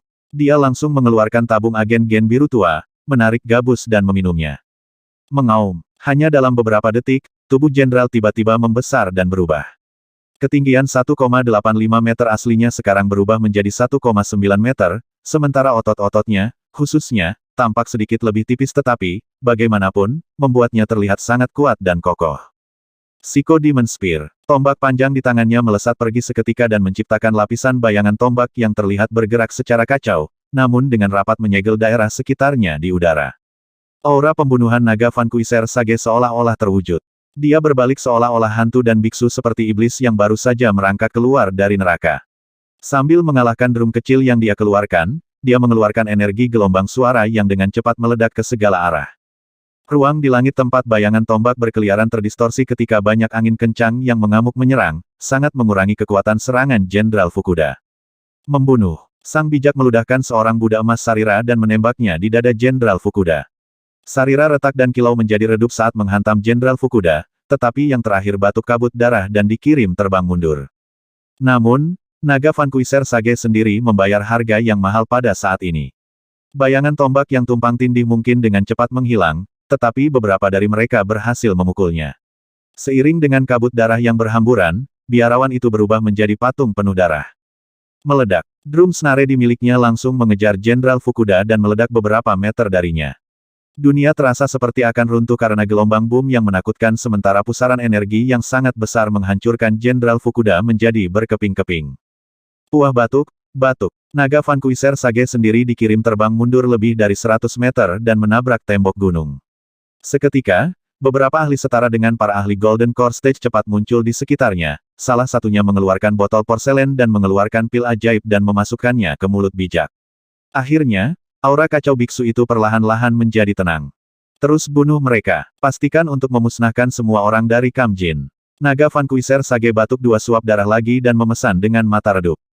Dimengerti. Hanya beberapa ahli istana Joyos yang tinggal bersama beku itu sementara yang lain bergegas menuju para pejuang genetika di sekitarnya. Pembantaian kemudian dimulai. Di tengah pembunuhan, anggota istana Joyos terus berteriak Jenderal Fukuda sudah mati dan jalannya pertempuran berubah menjadi pembantaian sepihak. Kurang dari 800 orang yang tersisa dari Kamjin mati-matian melawan dan berusaha melarikan diri. Namun, para ahli istana Joyos jauh lebih kuat dan lebih cepat daripada banyak dari mereka, menyebabkan para pejuang genetika Jin Kem kehilangan moral mereka, menghasilkan kecepatan pemusnahan mereka sendiri yang lebih cepat dan kematian beberapa ratus dari mereka hanya dalam beberapa menit. Gunakan badai petir. Tiba-tiba, seorang pejuang genetika menghentikan langkahnya dengan ekspresi tegas di wajahnya. Dia langsung merobek mantelnya dan meraih bola logam hitam seukuran kepalan tangan dari pinggangnya. Hujan badai, hujan badai, hujan badai. Sebanyak 18 orang berhenti dan berteriak keras karena masing-masing mengambil bola black metal seukuran kepalan tangan yang sama dan kemudian menyerbu ke arah para ahli istana Joyos. Serangkaian bom kuat langsung menelan segalanya 100 meter di sekitarnya. Dengan menggunakan nyawa mereka untuk membayar tindakan, 18 orang ini menggunakan senjata pembunuh mematikan Jin Kem dan berhasil menjatuhkan lebih dari 100 orang dari istana Joyos untuk dimakamkan bersama mereka. Hanya mereka yang setidaknya di tingkat Golden Core Stage nyaris tidak bisa menyelamatkan hidup mereka sendiri, tetapi dengan cedera yang sangat parah. Di puncak, Tang Xiu berlari dari bawah setengah sisa pohon pinus yang sebelumnya setinggi selusin meter. Bahkan batang yang tersisa juga sudah robek. Sudah waktunya. Dia langsung melepaskan pedang suci yang melesat pergi dan membunuh semua anggota istana Joyos dalam radius puluhan meter secara instan. Sambil melepaskan sejumlah besar energi primal chaos, dia langsung mengaktifkan jade yang dia instal di sekitar pohon pinus sebagai inti dari arai. Bersamaan dengan injeksi energi primal chaos-nya, arai yang telah ia atur dan tutupi lebih dari radius 10 km sekarang sepenuhnya diaktifkan. Koil surgawi aktifkan. Sosoknya kemudian lenyap dari pandangan banyak orang, tetapi sisanya, baik dari Istana Gembira atau Kamjin, dapat merasakan perubahan dalam aliran energi saat ini. Setengah jalan ke atas gunung, ekspresi Dragon Mountain Sage berubah sangat tiba-tiba. Dia bisa merasakan perubahan aliran energi dunia di sekitarnya. Meskipun terluka parah, dia tiba-tiba melompat dan berteriak, "Semua murid Istana Joyos, perhatikan perintahku. Berhenti mengejar musuh dan segera pindah ke posisi saya." Apa? Semua anggota Istana Joyos dalam radius beberapa kilometer mengalihkan pandangan mereka ke posisi Naga Vanquisher Sage dengan tatapan tidak percaya. Tidak pernah sekalipun mereka mengira bahwa ketua istana akan mengeluarkan perintah seperti itu ketika mereka akan sepenuhnya memusnahkan Kamjin. Mengapa? Tanda tanya besar muncul di benak mereka. Setelah komunikasi cepat dengan kawan-kawan mereka di sekitarnya, mereka akhirnya memilih untuk mematuhi perintah dan memberikan perintah kepada mereka semua di sekitar, dan kemudian dengan cepat berlari menuju posisi Dragon Vanquisher Sage. Banyak pejuang genetika segera merasa lega ketika menyadari bahwa musuh kuat mereka dari Istana Joyos tidak lagi mengejar mereka. Mereka tidak lagi ingin tinggal di medan perang lagi sekarang setelah Jenderal Fukuda meninggal. Menyelamatkan hidup mereka sendiri adalah pilihan paling tepat untuk mereka saat ini. Bang, bang, bang. Tepat ketika mereka akan berlari ke kaki gunung, mereka tiba-tiba menabrak lapisan perisai energi. Lapisan tumpang tindih perisai energi berdesir saat mereka memukulnya, benar-benar mengguncangnya hingga ke inti. Itu adalah situasi aneh yang tidak pernah mereka temui sejak mereka tidak pernah tahu keberadaan arai, untuk memulai. Kembali ke tengah gunung, mata Yukiji melirik sekitarnya dengan wajah kaget. Kemudian, dia dengan cepat berlari menuju Dragon Vanquisher Sage dan dengan cepat melaporkan. Seseorang pasti telah mengatur susunan besar di sini dan kita sekarang terjebak di dalamnya, Miyaji. Wajah bijak itu sangat serius saat dia mengangguk. Itu benar, seseorang telah mengatur susunan ini bahkan sebelum kita tiba di sini. Tapi saya yakin orang yang mengatur ini sama sekali bukan Jenderal Fukuda atau orang lain dari Jin Camp. Kakek itu sekarang sudah mati dan tidak ada di antara para pejuang genetika yang memiliki kemampuan ini. Lalu siapa itu, Miyaji? Tanya Yukiji buru-buru. Satu-satunya musuh kita adalah Kamgen. Naga Vanquisher Sage berusaha keras untuk memaksa dirinya untuk tenang. Serangkaian kecurigaan kemudian terlintas di benaknya dan dia terus menolak setiap kecurigaan satu demi satu. Tiba-tiba, dia berbalik untuk melihat sekeliling dan berteriak keras, "Di mana Yuji?" Yukiji menggelengkan kepalanya dan berkata, "Aku tidak melihatnya lagi sejak pertempuran dimulai, Miyaji." "Kamu." Sang bijak berkata dengan keras, "Saya sebelumnya memberi perintah untuk menangkap Yamamoto matriark itu, Kuwako. Siapa yang mengambil misi lebih dulu? Apakah itu Yuji?" "Betul, dia yang mengambilnya dulu." Yukiji mengangguk. "Tapi kemudian kami terlibat dalam pertempuran kecil dengan Jin Camp, jadi kami menyingkirkan masalah ini." "Aku sial. Saya ingat apa yang dikatakan orang-orang itu sebelum mereka melarikan diri. Mereka mengatakan pendukung di belakang Kuwako Yamamoto adalah beberapa kultivator dari Tiongkok. Mungkinkah orang yang mengatur area ini di sini adalah seorang kultivator Tiongkok?" "Pak," naga Vanquisher Sage menamparnya dengan keras, menyebabkannya mundur beberapa meter. Dia kemudian berlari ke arahnya dengan segera dan meraih pakaiannya, berteriak, "Kenapa kamu tidak melaporkannya kepada saya ketika para petani Cina itu muncul di sini?" Yukiji menutup ceknya dan dengan tergesa-gesa berkata, "Kupikir mereka hanya bangsawan, jadi tidak perlu melaporkannya padamu, Miyaji. Selain itu, musuh yang kami hadapi saat itu adalah Jin Camp, jadi saya bermaksud menunda laporan untuk memberi pelajaran kepada Kuwako Yamamoto dan orang-orang di belakangnya untuk Anda. Saya pikir itu lebih baik dilakukan setelah kami membasmi Jenderal Fukuda dan Kam Jin-nya." "Idiot!" Naga Vanquisher Sage melemparkan kutukan padanya. Yang lain tidak tahu seberapa kuat para kultivator Tiongkok, tetapi dia sangat menyadarinya. Jika dia membandingkan sisi mana yang lebih kuat antara aliran Buddha dan aliran Daois, dia akan, tanpa ragu, memilih yang terakhir sebagai yang lebih kuat. Kenapa dia mengatakan itu? Itu karena hanya ada satu sekte Buddhis di Cina, sedangkan ada lebih dari satu sekolah Daois. Belum lagi sisanya dari klan dan beberapa kultivator longgar. Jumlahnya terlalu banyak untuk dihitung. Amitabha, sebuah suara besar seperti lonceng datang dari jauh dan 18 angka berkedip dan bergerak secepat kilat dan dengan cepat muncul di depan anggota Istana Joyos. Murid yang mulia Naga Sage menyusut dengan tidak percaya. Murid-murid gembira istananya juga adalah kultivator Buddha, tetapi mereka tidak akan pernah mengucapkan kata tertentu. Dengan beberapa eksekutif puncak Istana Joyos di sekitarnya, orang bijak akhirnya muncul di depan 18 biksu terkemuka dari Sekte Buddha, tetapi bibirnya tidak bisa membantu tetapi berkedut beberapa kali dan beberapa ketakutan bahkan muncul di wajahnya. Buddha Blackface dan Buddha Giok. Dia akrab dengan 18 orang di depan ini dan mengingat masing-masing dari mereka dengan jelas, 18 orang ini lahir di era yang sama dengan dia dan mereka dulu adalah rival. Tidak pernah terpikir olehnya bahwa ia akan bertemu dengan 18 dari mereka di Jepang, dari semua tempat. Blackface Buddha meraih tongkatnya dan dengan dingin menatap belati pada naga Vanquisher Sage, mengatakan, "Biksu malang ini agak terkejut dan merasa aneh ketika aku mendengar sekte gembira muncul kembali di Jepang. Saya pertama kali berpikir siapa sosok kuat yang bisa lolos dari pembersihan sebelumnya. Saya tidak berharap bahwa Anda belum mati, Dragon Vanquisher. Anda bahkan masih memanjakan diri dalam keinginan duniawi dan ikut campur dalam segala hal di Jepang. Tidak peduli apa, biksu ini harus membunuhmu untuk membersihkan sekte Buddhis dari elemen yang tidak diinginkan hari ini." Naga Vanquisher Sage mondar-mandir setengah langkah ke belakang dan berteriak dengan marah, "Kamu membunuh 9 Martial Brothers dan 4 paman Masters milikku sebelumnya dan kamu membuatku berjuang untuk hidup selama berbulan-bulan karena cedera serius yang kamu berikan padaku, Blackface Buddha. Apakah hukuman itu masih belum cukup untuk Anda? Seni kultivasi yang telah Anda latih awalnya dapat ditoleransi karena hanya mengikuti langkah-langkah Buddha gembira yang tidak terkendali sehingga Anda dapat memiliki pasangan untuk kultivasi pasangan. Namun, sekte gembira Anda pergi ke asbak dan melakukan tindakan memalukan ke kiri dan kanan untuk membuat diri Anda lebih kuat. Anda bahkan melangkah jauh untuk merampok dan mencabuli wanita dan jatuh dari keanggunan karena perbuatan jahat Anda sendiri. Karena Anda, sekte Buddhis kita menjadi terkenal dan telah hidup dalam pengasingan di pegunungan yang dalam dengan sedikit kontak dengan dunia luar, enggan dan tidak berani mempublikasikan ajaran Buddha kita.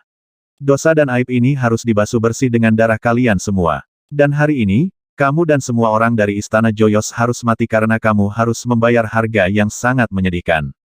1185. Sekte Gembira telah membayar harga yang mengerikan untuk semua itu dengan hampir semua nyawa murid-murid kita saat itu. Naga Vanquisher Sage berteriak dengan marah. Saya lari dan tidak pernah berani kembali ke Tiongkok. Bahkan 1 inci untuk menginjak daratan dan tidak pernah menyakiti orang Cina, baik. Apakah semua itu tidak cukup untukmu? Blackface Buddha, Jade Buddha, dan yang lainnya saling memandang dengan pandangan termenung. Awalnya mereka bukan pembunuh massal psiko. Bahkan Blackface Buddha yang telah membunuh banyak orang dan bertindak sebagai pemimpin disiplin Buddha dan aula hukuman sekte masih memiliki belas kasihan dan belas kasihan karena ajaran Buddha.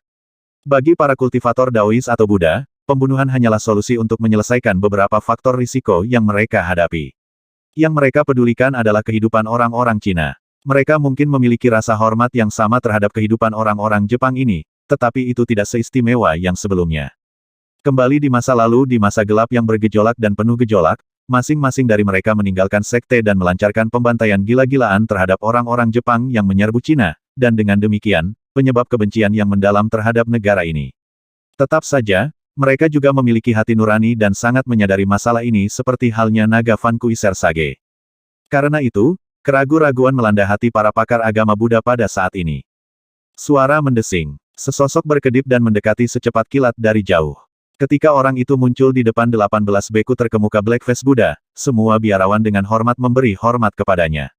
Naga Vanquisher Sage tertegun. Dia tahu identitas Blackface Buddha dan timnya. Karena itu, dia benar-benar tidak mengerti mengapa mereka membungkuk kepada pemuda ini meskipun usianya beberapa abad lebih tua. Selanjutnya mengapa mereka bertindak begitu hormat kepadanya. Siapa dia? Kemampuan apa yang dia miliki untuk membuat 18 biksu terkemuka dari sekte Buddhis menghormatinya sebanyak itu? Tang Xiu tersenyum mengangguk ke tim Blackface Buddha dan Jade Buddha dengan tangan bersilang di punggungnya. Kemudian, dia perlahan berbalik untuk menghadapi Naga Vanquisher Sage dan tersenyum berkata, "Kamu Naga Vanquisher Sage, Master of the Joyous Palace." "Aku," jawab Naga Vanquisher Sage dengan wajah serius. "Aku yakin kamu sudah menebak bahwa akulah yang bertanggung jawab untuk menyusun susunan ini." Tang Xiu sedikit tersenyum dan berkata, "Bahkan kamu pasti sudah menebak bahwa akulah master di belakang Kuwako Yamamoto." "Betul, aku sudah menebak semua itu." Naga Vanquisher Sage mengangguk. "Juga, aku yakin kamu juga yang menarik tali untuk pertempuran antara Istana Joyous dan Kamjin. Dapat dikatakan bahwa saya dan Jenderal Fukuda telah jatuh ke akalmu. Apakah saya benar?" "Saya akui bahwa intrik sayalah yang menyebabkan kedua belah pihak menghadapi situasi ini." Tang Xiu mengangguk. "Kenapa?" tanya Dragon Venerable Sage dengan suara berat sambil menekan amarahnya di dalam. "Kenapa?" Tang Xiu sedikit tersenyum dan menjelaskan, "Jadi orang-orangku dapat sepenuhnya mengendalikan Jepang, tentu saja. Baik itu Istana Gembira atau Kamjin, mereka hanyalah faktor tak terduga dalam rencanaku, yang membuat Kuwako Yamamoto lebih sulit mengendalikan seluruh Jepang dalam waktu singkat." Melihat Tang Xiu dengan ragu, Naga Vanquisher Sage berkata dengan bodoh, "Kamu adalah seorang kultivator dari Tiongkok namun kamu menuju ke Jepang untuk mengambil suatu wilayah. Kamu. Sumber daya kultivasi di bumi sangat terbatas." Tang Xiu mencibir. "Aku akan mengambil alih Jepang atau dimanapun di dunia asalkan tempat itu memiliki sumber daya kultivasi. Seperti itulah jalur kultivasi, karena kita selalu berjuang dan berjuang melawan langit, bumi, dan manusia." Naga Vanquisher Sage terdiam. Dia bisa memahami alasan Tang Xiu. Bukankah alasan utama mengapa ia menduduki Jepang sebelumnya dan kemudian mengembangkan pasukannya di sini secara rahasia juga karena sumber daya kultivasi? Tang Xiu perlahan berbalik dan menatap Blackface Buddha dan Jade Buddha dan dengan penuh rasa ingin tahu bertanya, "Aku melihat keraguan-raguanmu, Dua Tuan. Apakah resolusimu melemah atau apa?" Blackface Buddha bertukar pandang dengan Jade Buddha dan yang terakhir tersenyum masam, menggelengkan kepalanya dan menghela nafas. "Seperti yang kamu katakan, Naga Vanquisher Sage mungkin adalah pembangkang dari sekte Buddhis saya dan dia juga melakukan dosa keji. Tetapi dia tidak pernah menginjak daratan selama bertahun-tahun, juga tidak pernah menyakiti orang Cina atau sekte Buddha." "Begitu." Tang Xiu mengangkat tangannya untuk memotongnya dan mengangguk berkata, "Saya menyetujui kebijaksanaan cara Buddhis sehingga mereka yang bertobat dan reformasi dapat segera menjadi seorang Buddha. Dia mendapatkan hukumannya dan membayar harga untuk dosa masa lalunya.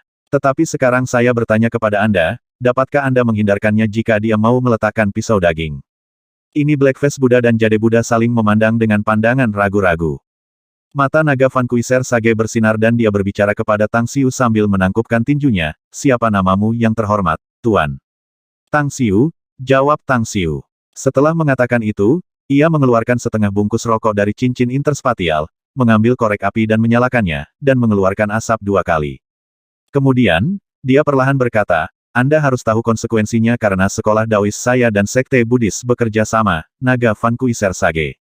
Arai yang saya atur di sini adalah menyerap dunia dan energi spiritual dari tanah ini, menggunakan darah dan jiwa yang telah diserap dan dimakannya untuk akhirnya membentuk susunan pembunuhan yang menakutkan.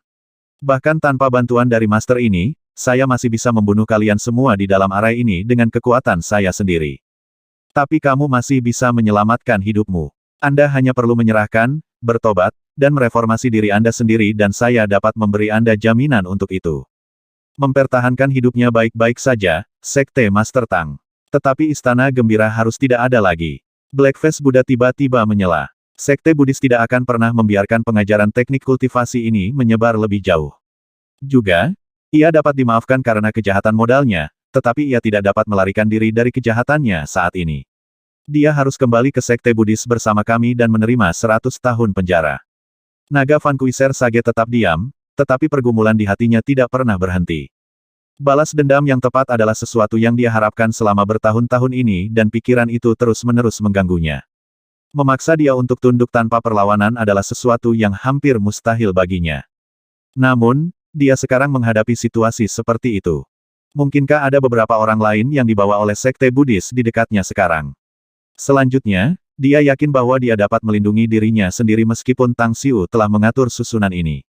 Tapi sekali lagi, Blackface Buddha memanggilnya sebagai Sekte Master Tang, yang berarti bahwa ia adalah Sekte Master dari Sekte Daois.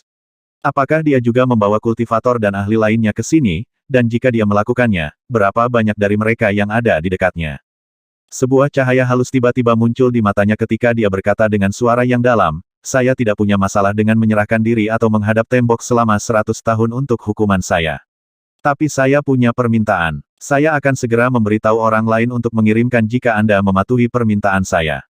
Kamu pikir kamu masih bisa menuntut sesuatu, Naga Vankuiser?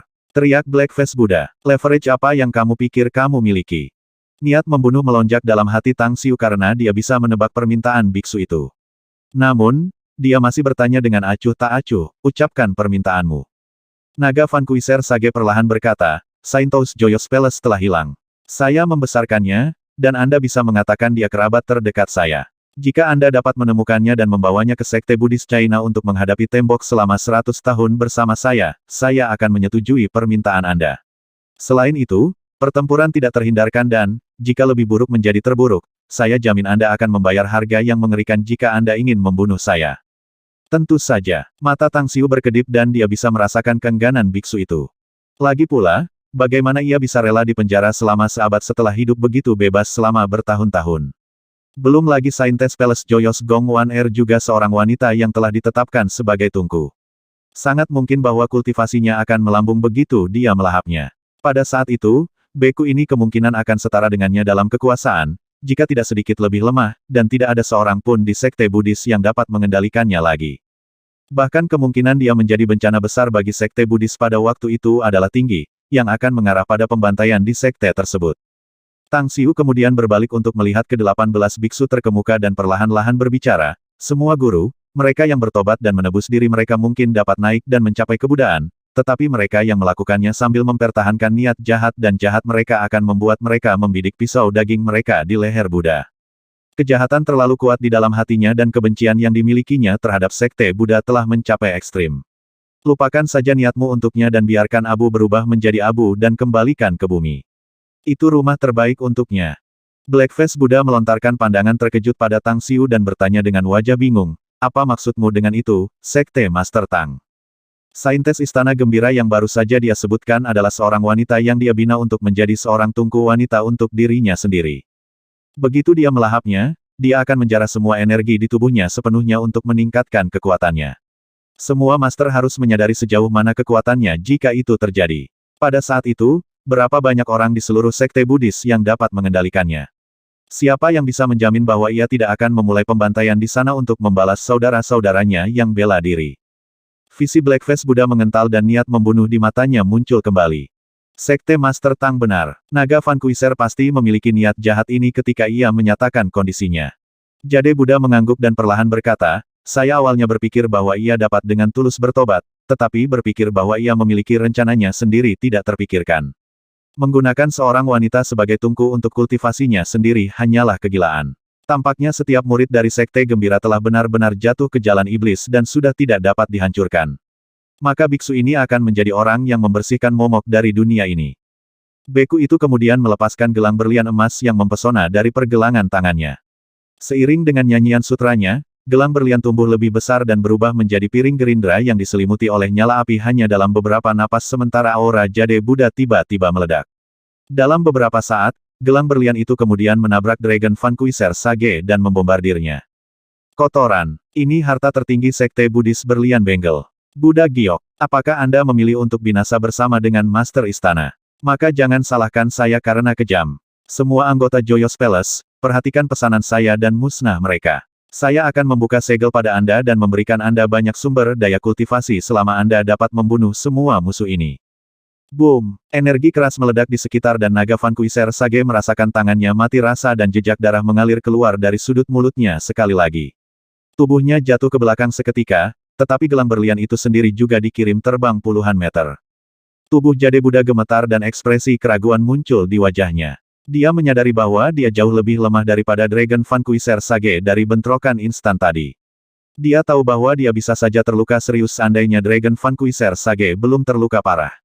Dia dengan cepat berteriak, "Saudara bela diri, pria ini telah jatuh jauh ke jalan setan dan jauh lebih kuat dari sebelumnya. Kita harus bekerja sama untuk membunuh mereka dan sepenuhnya menghilangkan bahaya tersembunyi ini."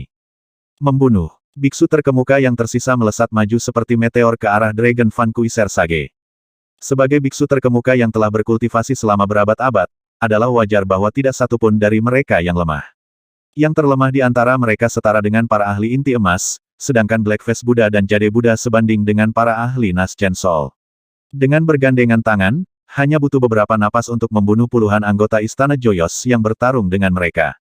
Tang Xiu sendiri tidak ikut serta dalam pembunuhan itu. Seperti bola meriam, sosoknya jatuh cepat ke puncak gunung saat dia perlu berada di sana untuk mengendalikan seluruh susunan.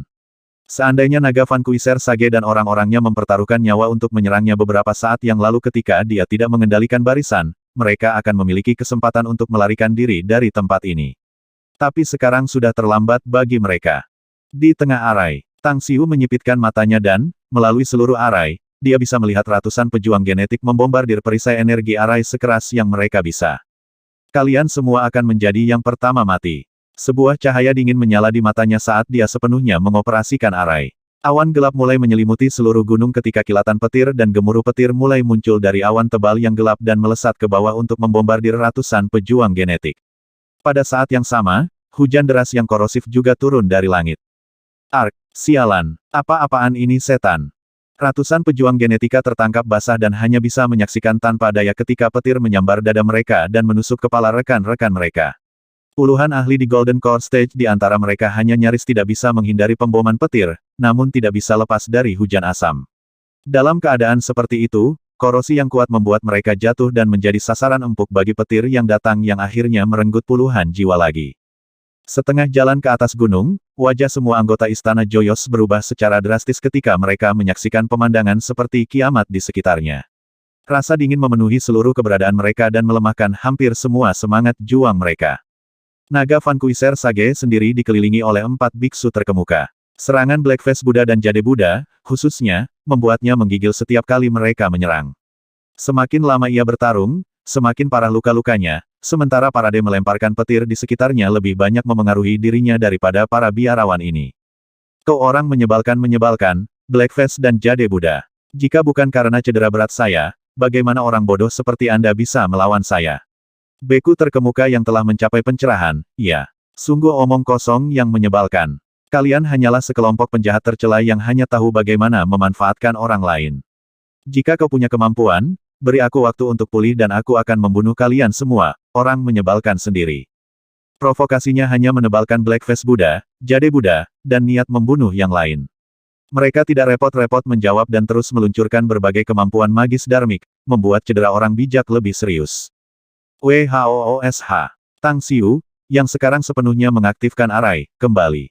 Sosoknya berkedip-kedip seolah-olah hantu. Dengan kekuatan seperti Stage Spirit Formation, mudah baginya untuk membuat pembunuhan di tengah-tengah anggota Istana Joyos, dan mayat-mayat terus berjatuhan di tanah dimanapun sosoknya muncul.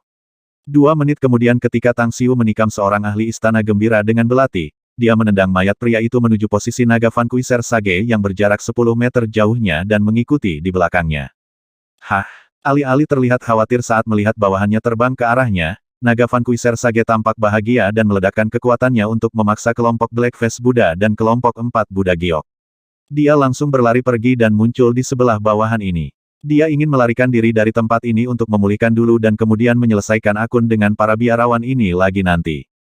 Memotong. Pedang suci melintas dan membelah tubuh menjadi 2 dan juga memotong satu-satunya lengan bijak itu. Pada saat yang sama, seutas angin bertindak seperti tali dan langsung mengikat kaki bijak. Tepat pada saat wajahnya berubah secara dramatis, pedang Divine menyerang dan menusuk dadanya. Berdengung, seorang Buddha emas Sarira tiba-tiba keluar dari dada naga Vanquisher Sage dan terbang pergi dengan raungan marah. Sebuah cahaya dingin melintas di mata Tang Xiu saat dia mengucapkan mantra guntur untuk memohon petir seukuran ember dari lemari besi surga. Petir dan petir yang memekakkan telinga jatuh dan secara akurat mengenai Golden Sarira, benar-benar melahapnya. WHOOSH. WHOOSH. Blackface Buddha dan Jade Buddha dengan cepat muncul di depan Tang Xiu dengan ekspresi hormat di wajah mereka. Keduanya menyatukan telapak tangan dan membungkuk. Terima kasih atas bantuan Sekte Master Tang. Saya tidak berharap kekuatan Dragon Vanquisher telah meningkat sedemikian rupa hanya dalam beberapa dekade. Jika dia tidak terluka serius sebelumnya, kita berempat tidak akan bisa melawannya meskipun kita sudah bergandengan tangan. Ya, menenggelamkan diri ke jalan iblis benar-benar dapat membuat kekuatan Anda melambung. Tapi saya yakin banyak wanita di Jepang telah dihancurkan olehnya sejak dia telah membuat kekacauan di sini. Apa yang dia lakukan mungkin bagus untuk kultivasinya, tetapi pada akhirnya menghancurkan hati Buddha. Tetapi dia sudah mati sekarang, demikian pula debu akan kembali menjadi debu dan menjadi debu itu kembali ke bumi. Keadilan dan pembalasan telah membebaskannya dari dosa-dosanya. Hati dan kehendak manusia memang bisa menjadi hal paling mengerikan di dunia. Tang Xiu mengangguk dan berkata, seseorang dapat naik dan mencapai kebudaan jika dia dapat bertobat dan menebus diri mereka dengan hati yang dipenuhi dengan kebajikan, tetapi neraka yang tak terbatas dijamin akan longgar jika hati mereka dipenuhi dengan kejahatan. Dia tahu dia telah berdosa, tetapi tidak memiliki niat untuk bertobat sama sekali. Tidak ada pilihan yang tersisa selain menyingkirkannya sehingga bisa menyelamatkan kita dari semua masalah di masa depan. Setelah mengatakan itu, dia melihat sekeliling dan menghela nafas. Ribuan nyawa terkubur di sini. Bahkan hatiku tidak tahan. Tetapi perbuatan jahat telah menjadi obsesi mereka, dan ini adalah satu-satunya cara untuk membebaskan mereka. Blackface Buddha menyela dengan suara yang dalam, beku ini sangat tersentuh oleh kebaikan hatimu, Sekte Master Tang. Tapi kamu benar, masing-masing dari orang-orang dari Istana Gembira dan Kam Jin ini memiliki aura pembunuhan yang kental yang membuktikan bahwa mereka telah membunuh banyak orang. Dia yang membunuh akan selalu membunuh. Saya sendiri tidak merasa kasihan atas kematian mereka karena mereka pantas menerima nasib seperti itu. Lebih dari itu, membunuh orang jahat sama saja dengan menyelamatkan banyak orang baik. Memang, Tang Xiu mengangguk dan berkata, meskipun cara Buddha terbagi menjadi 2 aliran pemikiran, dao besar itu sendiri terdiri dari banyak jalan, tetapi setiap jalan yang unik dan berbeda juga akan tiba di tujuan yang sama. Semua master, ayo bergerak dan selesaikan ini. Membunuh. Blackface Buddha dan Jade Buddha mengangguk dan sosok mereka melayang ke medan di sekitarnya. Kilatan bilah tajam dan bayangan pedang menciptakan adegan menumpahkan darah lagi. Dengan hatinya yang keras seperti batu, Tang Xiu tidak menjadi lunak dan melanjutkan pembunuhan. Hanya 2 orang yang mungkin memiliki kekuatan yang sama dengannya di Istana Gembira dan Jin Cap adalah Dragon Vanquisher Sage dan Jenderal Fukuda, tetapi keduanya telah mati sehingga ia bisa melanjutkan pembunuhan yang menewaskan ini. Setengah jam berlalu. Dari 18 biksu terkemuka, 4 dari mereka tewas dalam pertempuran gunung berhutan ini dan sisanya juga mengalami cedera, dengan 2 di antaranya parah. Mereka akan sudah mati jika bukan karena tindakan tepat waktu Tang Xiu untuk mengirim pil penyembuhan suci kepada mereka. Jumlah musuh yang mereka hadapi benar-benar terlalu banyak sehingga bahkan Blackface Buddha dan Jade Buddha yang paling kuat di antara mereka sekarang penuh dengan bekas luka dengan kekuatan Buddha mereka habis. Ambil obat ini. Tang Xiu akhirnya mengambil botol batu giok saat ia datang ke depan Blackface Buddha dan Jade Buddha. Setelah menyerahkannya kepada mereka, dia berkata, sebaiknya segera pulih meskipun cedera Anda ringan. Kami sekarang di Jepang, dan tidak ada yang tahu bahaya apa yang bisa muncul di sini. Semakin cepat Anda mengembalikan kekuatan Anda ke puncak, semakin baik Anda dapat mencegah krisis. Blackface Buddha dan Jade Buddha menatapnya tanpa kata-kata. Tanpa peduli dengan kesederhanaan dan kesopanan, mereka juga merasa tersentuh ke dalam dan menatap Tang Xiu dengan bersyukur saat mereka dengan cepat mengambil pil penyembuhan suci setelah menerima botol giok. Mereka tidak tahu bahwa Tang Xiu mengkhawatirkan sesuatu yang lain. 3 indera spiritual yang sangat kuat yang dia rasakan sebelumnya datang dari jauh, tetapi siapa yang bisa menjamin bahwa mereka tidak akan terburu-buru ke Jepang dan ikut campur dalam perselingkuhannya. Perselisihan lain pasti akan terjadi jika mereka mengirim beberapa orang ke sini. Segera setelah itu, semua orang meninggalkan Moongazing Mountain berturut-turut dan dibagi menjadi 2 tim, masing-masing bergegas ke situs Istana Joyos dan Jin Camp. Para biarawan tahu bahwa situs Istana Joyos dilindungi dengan susunan yang sangat kuat, jadi mereka menuju ke situs Jin Camp dan memberikan yang pertama kepada Tang Xiu untuk ditangani. Namun, ketika Tang Xiu tiba di sana, ia menemukan bahwa semua anggota Istana Joyos di pulau itu telah dibunuh oleh kelompok Moau, yang sekarang menduduki situs tersebut. Kami mendapat panen besar, Sekte Master. Dengan ekspresi bersemangat di wajahnya yang kasar, Moau dengan cepat mendatanginya dengan kecepatan tercepat dan menyambutnya. Panen apa yang kamu bicarakan? Tang Xiu mengangkat alisnya dan bertanya. Ikuti saja aku dan kamu akan mengetahuinya, Sekte Master, kata Moau. Istana Joyos telah ada di Jepang selama beberapa dekade dan koleksinya sangat mengagumkan. Mari kita tidak menyebutkan ramuan-ramuan berharga dan berbagai bahan kultivasi, hanya batangan emas dan perak yang cukup untuk mengejutkan kita. Itu benar, kami juga punya banyak barang antik dan barang antik. Semuanya sangat bagus. Ketertarikan Tang Xiu terguncang dan dia mengikuti Moau ke paviliun kuno, tetapi menemukan lift di dalam paviliun klasik semacam itu agak mengejutkannya. Ketika mereka memasuki lift, dia melihat tombol di lift dan tiba-tiba menemukan bahwa bangunan itu ternyata memiliki 3 lantai lain selain yang pertama dan yang kedua ke atas. Ruang bawah tanah, tanya Tang Xiu. Moau mengangguk dengan tegas dan berkata, lantai 3 bawah tanah menyimpan sejumlah besar emas, perak, dan perhiasan. Saya pikir kita bisa membuat jaringan perhiasan besar jika kita mengirim semuanya. Yang paling penting adalah bahwa kita tidak akan kekurangan produk perhiasan untuk dijual selama beberapa tahun ke depan jika kita melakukan itu. Lantai dasar lantai 2 adalah lemari besi untuk barang-barang antik, mineral berharga, tulang binatang buas yang ganas, dan banyak lainnya. Sementara lantai 1 rumah berbagai herbal sebelumnya. Tang Xiu tiba-tiba melihat ke depan untuk melihatnya. Apa yang paling tidak ia miliki saat ini bukanlah uang tetapi sumber daya kultivasi. Bagaimanapun, Sekte Tang memiliki ratusan anggota inti, sedangkan pelatihan tentara anak-anak seperti mesin yang mengerikan yang melahap sumber daya kultivasi. Secara keseluruhan, ia membutuhkan sejumlah besar sumber daya kultivasi setiap tahun. Beberapa saat kemudian, lift berhenti di lantai 3. Persis ketika Tang Xiu melangkah keluar dari lift setelah pintunya dibuka, pemandangan di depan matanya memberinya kejutan. Ruang bawah tanah kira-kira seukuran lapangan sepak bola setinggi hampir 6 meter, dan didukung oleh pilar besar di tengahnya. Barisan lemari yang rapi ditempatkan di bagian kecil tempat itu, sementara emas batangan ukuran batu bata menumpuk tinggi di sebelahnya. Meskipun telah melihat sejumlah besar emas sebelumnya, pemandangan itu benar-benar memberi Tang Xiu kejutan. Batangan emas ini setidaknya lebih dari 100 ton. Dia diam-diam memperkirakan jumlahnya dan berpikir bahwa perkiraannya kemungkinan tidak akan jauh. Di kedua sisi deretan rak ada tumpukan perak. Perkiraan kasar Tang Xiu menghitung bahwa jumlah ingot perak seukuran kepalan tangan ini tidak kurang dari batangan emas itu, tetapi yang paling penting di sini adalah sejumlah besar perak yang diukir indah yang ditumpuk dengannya. Di sisi lain ada sejumlah besar perhiasan emas, perak, dan mutiara. Tang Xiu melepaskan rasa spiritualnya dan terkejut dengan jumlah berlian yang dia temukan di tumpukan. Moau memperhatikan ekspresinya yang tertegun dan dengan gembira berkata, apakah adegan itu membuatmu kaget, Sekte Master? Kami mendapat bagian kami juga ketika kami pertama kali memasuki tempat ini. Musuh kali ini pasti bisa disebut kaya raya dengan begitu banyak kekayaan di sini.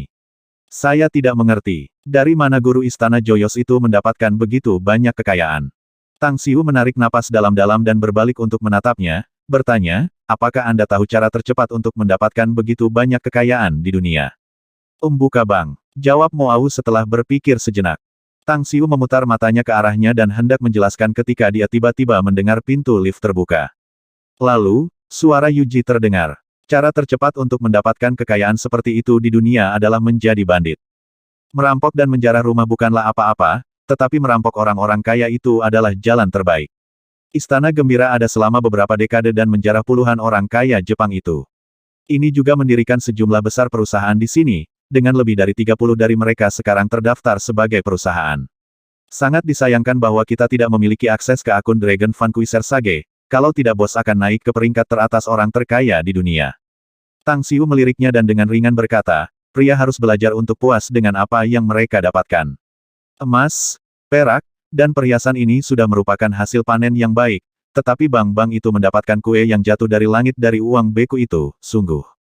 Ngomong-ngomong, akulah yang memecahkan barisan istana Joyos, bos, kalau tidak mereka masih di luar mencoba menghancurkan barisan. Bagaimana Anda akan menghadiahi saya untuk kontribusi yang begitu besar? Tang Xiu berjalan ke arahnya dan menyaksikan wajahnya yang tersenyum. Senyum membuat sketsa di wajahnya dan bertanya, hadiah apa yang kamu inginkan, kalau begitu? Jantung Yuji menjadi dingin dan dia buru-buru membungkuk. Itu hanya lelucon, bos. Yuji tidak akan berani keberatan bahkan jika kamu tidak memberi saya imbalan apapun. Huff. Tang Xiu mendengus dan dengan acuh tak acuh berkata, orang pintar dan bijak tidak pernah meminta imbalan. Tapi Anda telah melakukannya dengan baik, jadi hadiah sudah jatuh tempo. Tetapi Anda bertanya kepada saya tentang hal itu, jadi saya akan memberitahu Anda bahwa hadiah yang akan Anda dapatkan adalah pil. Setelah mengatakan itu, Tang Xiu mengeluarkan 2 botol pil dari cincin interspatial dan melemparkannya kepadanya. Pil-pil ini akan membantu kultivasi Anda naik level. Tampak sangat gembira, Yuji buru-buru membungkuk dengan wajah bersyukur. Terima kasih banyak, bos. Tang Xiu berbalik dan menuju ke interior. Dia menemukan beberapa kekhasan dari beberapa batang emas itu ketika dia melepaskan indera spiritualnya. Dia menduga bahwa beberapa dari mereka kemungkinan mengandung esensi emas. Mo Au mendekati Yuji dan melirik punggung Tang Xiu saat dia berjalan pergi. Setelah mengambil kembali visinya, dia menepuk pundak Yuji dan berkata dengan suara rendah, saya harap kamu mengambil pelajaran hari ini dengan baik dan menjadi lebih pintar di masa depan. Karena itu, ia cepat-cepat pergi untuk mengejar Tang Xiu. Yuji tertegun dan tampak bingung. Bagaimana itu bisa menjadi pelajaran? Bukankah dia sudah memberiku hadiah? Setelah memikirkannya, dia dengan cepat mempercepat untuk mengejar ketinggalan dengan Mo Au dan bertanya dengan berbisik, apa maksudmu dengan mengatakan itu? Mo Au dengan ringan tersenyum dan menjawab dengan suara yang hanya mereka berdua yang bisa dengar, kamu belum menjadi murid resmi Tang Sek, jadi kamu tidak tahu apa yang biasanya dilakukan bos ketika dia memberikan penghargaan atas kebaikan semua orang. Kontribusi Anda saat ini sangat bagus, jadi saya akan memberitahu Anda sedikit. Dengan kontribusi Anda kali ini, jumlah yang bisa Anda dapatkan kemungkinan 10 kali lebih besar dari apa yang baru saja Anda terima seandainya Anda tidak secara proaktif meminta hadiah dari bos. Lebih dari 10 kali, katamu. Yuji berseru dengan tidak percaya dan murid yang dikontrak. Mo Au melanjutkan untuk mengejeknya. Orang Cina memiliki kebijaksanaan konvensional bahwa seseorang akan menjadi lebih pintar setelah jatuh ke dalam lubang. Ambil saja dan ingat pelajaran ini. Ekspresi Yuji terus berubah dan penyesalan yang dalam akhirnya muncul di wajahnya. Itu 10 kali lipat jumlah pil yang dia terima. Kultivasinya bisa meningkat lebih jauh dan menjadi lebih kuat dalam waktu singkat seandainya dia mendapatkan pil itu.